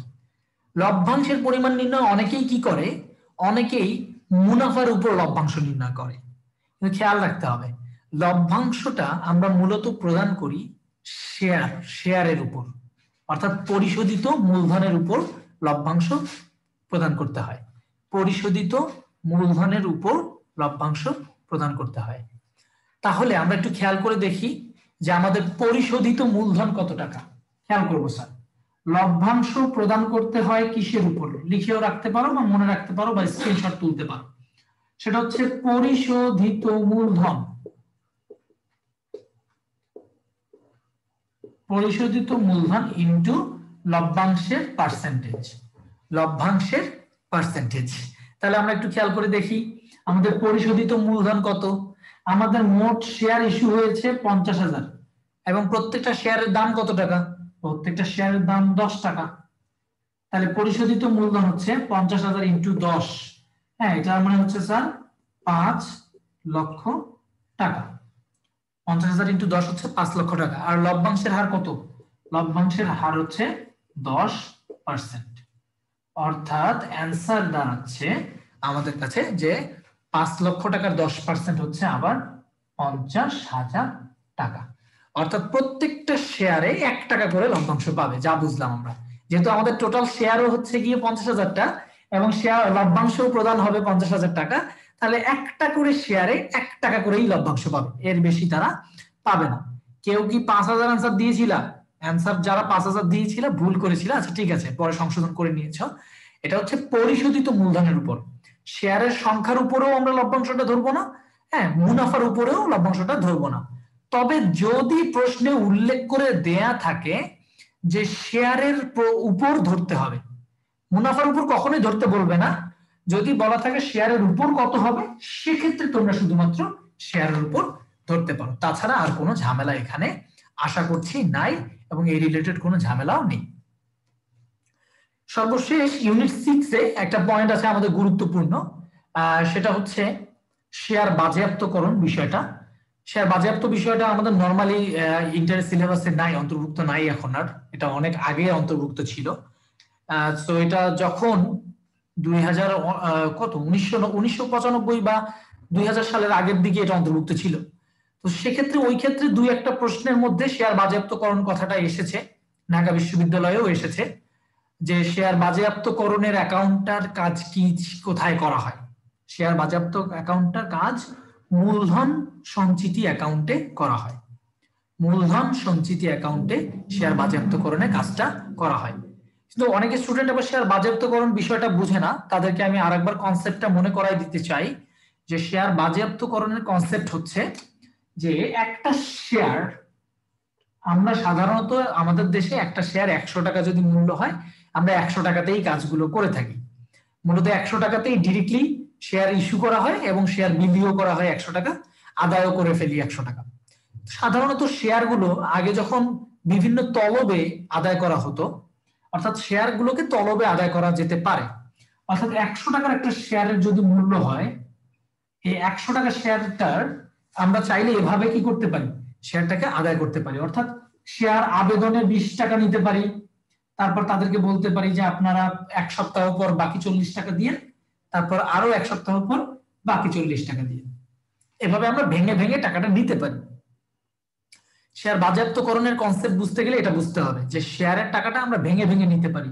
অর্থাৎ 100 টাকা শেয়ার ডিরেক্টলি আমরা তাদের কাছ থেকে না নিয়ে আমরা ভেঙে ভেঙে বলতে পারি যে যারা যারা আবেদন করবেন তারা 20 টাকা দিয়ে আবেদন করবেন, এর মধ্যে লটারিতে যারা জিতবেন তাদেরকে আমরা শেয়ার দিব, তারা হচ্ছে গিয়ে বাকি টাকাগুলো এসে দিয়ে যাবেন, অর্থাৎ পুরো শেয়ারের টাকাটা দিতে হবে। এখন কোন একটা ব্যক্তি শেয়ারে আবেদন করেছে 20 টাকা দিয়ে, ঠিক আছে, এখন সে শেয়ারটা আর কিনতে আসে নাই, সে শেয়ারটা আর কিনতে আসে নাই, এখন কি তাকে ওই 20 টাকা ফেরত দেওয়া হবে? তাকে কিন্তু কোম্পানি আর 20 টাকা ফেরত দিবে না, এই 20 টাকাটা কোম্পানির লাভ, এই 20 টাকাটা কোম্পানির লাভ। অথবা এভাবেও যদি চিন্তা করি, একটা ব্যক্তি 20 টাকা দিয়ে শেয়ারে আবেদন করেছে এবং সে 40 টাকার প্রথম তলবের টাকাটাও দিয়ে দিয়েছে, মানে প্রথমে তার কাছে 40 টাকা চাওয়া হয়েছে, সে 40 টাকাও দিয়েছে, অর্থাৎ সে প্রায় 60 টাকা দিয়েছে, সে অলরেডি 60 টাকা কোম্পানিকে দিয়েছে। এখন বাকি 40 টাকা দেওয়ার আগে হয়তো বা সে আর এই কোম্পানির শেয়ার কিনতে চাচ্ছে না, বা সে এই দেশে নেই, সে সময় মতো সঠিক সময়ের মধ্যে টাকাটা ম্যানেজ করতে পারছে না। তার মানে কোম্পানি কি করবে, কোম্পানি বলবে যেহেতু আপনি টাকা পরিশোধ করতে পারছেন না সঠিক সময়ে, আপনার শেয়ারটা বাতিল করা হলো, শেয়ারটা বাতিল ঘোষণা করা হলো। এই বাতিল ঘোষণা করাকেই বলা হয় স্যার শেয়ার বাজেয়াপ্তকরণ। আর এই যে 60 টাকা অলরেডি কোম্পানি পেয়ে গেছে, এটা কোম্পানির কি, এটা কোম্পানির একটি মূলধন জাতীয় আয়, এটা কোম্পানির একটি মূলধন জাতীয় প্রাপ্তি বা মূলধন জাতীয় আয় বলা হয়। কেন? কারণ এই আয়টা তো আসলে প্রতিদিনই হয় না, মাঝে মাঝে হয় এই আয়টা, এবং এই টাকাটা তো শেয়ার তাদেরকে ফেরত দিবে না, এটা তার একটা মূলধন জাতীয় আয়। এবার এই অ্যাকাউন্টটা শেয়ার বাজেয়াপ্ত করার পর যখন আমরা আবার বাজেয়াপ্ত শেয়ারটা আবার চাইলে কি করতে পারি, বাজারে ছেড়ে দিতে পারি, বাজারে ছেড়ে দিতে পারি। সেক্ষেত্রে কি করতে হয়, সেক্ষেত্রে এই বাজেয়াপ্তকরণের টাকাটা মূলধন সঞ্চিতি অ্যাকাউন্টে টাকাটা রাখতে হয়, মূলধন সঞ্চিতি অ্যাকাউন্টে টাকাটা রাখতে হয়। এই ছিল হচ্ছে আজকের মূল টপিক রিলেটেড আলোচ্য বিষয়গুলো। আর স্মারকলিপি পরিমেল নিয়মাবলী এগুলো আমাদের অ্যান্সার, তোমাদের যে স্ক্রিপ্ট রয়েছে লেকচার শিট, স্ক্রিপ্ট থেকে তোমরা এই থিওরিটিক্যাল পয়েন্টগুলো আলোচনা করবা বা পড়ে নিবা আশা করছি। আর এখানে মনে হয় তেমন কিছু নেই এই লেকচারে, অলরেডি লেকচার শেষ হয়ে গেছে। জানি না রাজন স্যার ক্লাসে আছেন কিনা, তোমরা এতক্ষণ পর্যন্ত যত কিছু আমি বুঝালাম সবকিছু বুঝতে পেরেছো কিনা সবাই একটু কাইন্ডলি আমাকে জানাবেন, টেক্সটে একটু জানাবেন যে আজকের লেকচারে যে পয়েন্টগুলো আমি আলোচনা করেছি সেগুলো বুঝতে পেরেছি কিনা।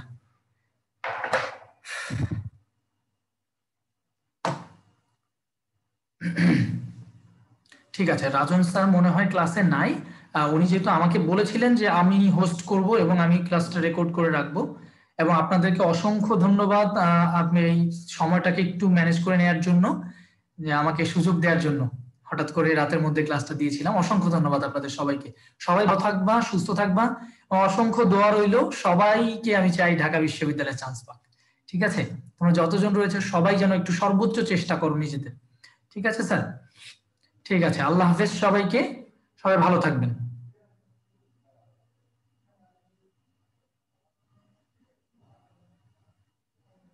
সবাই লিভ নিয়ে নেন তাহলে, হ্যাঁ রাজন স্যার যেহেতু ক্লাসে নেই সবাই লিভ নিয়ে নেন।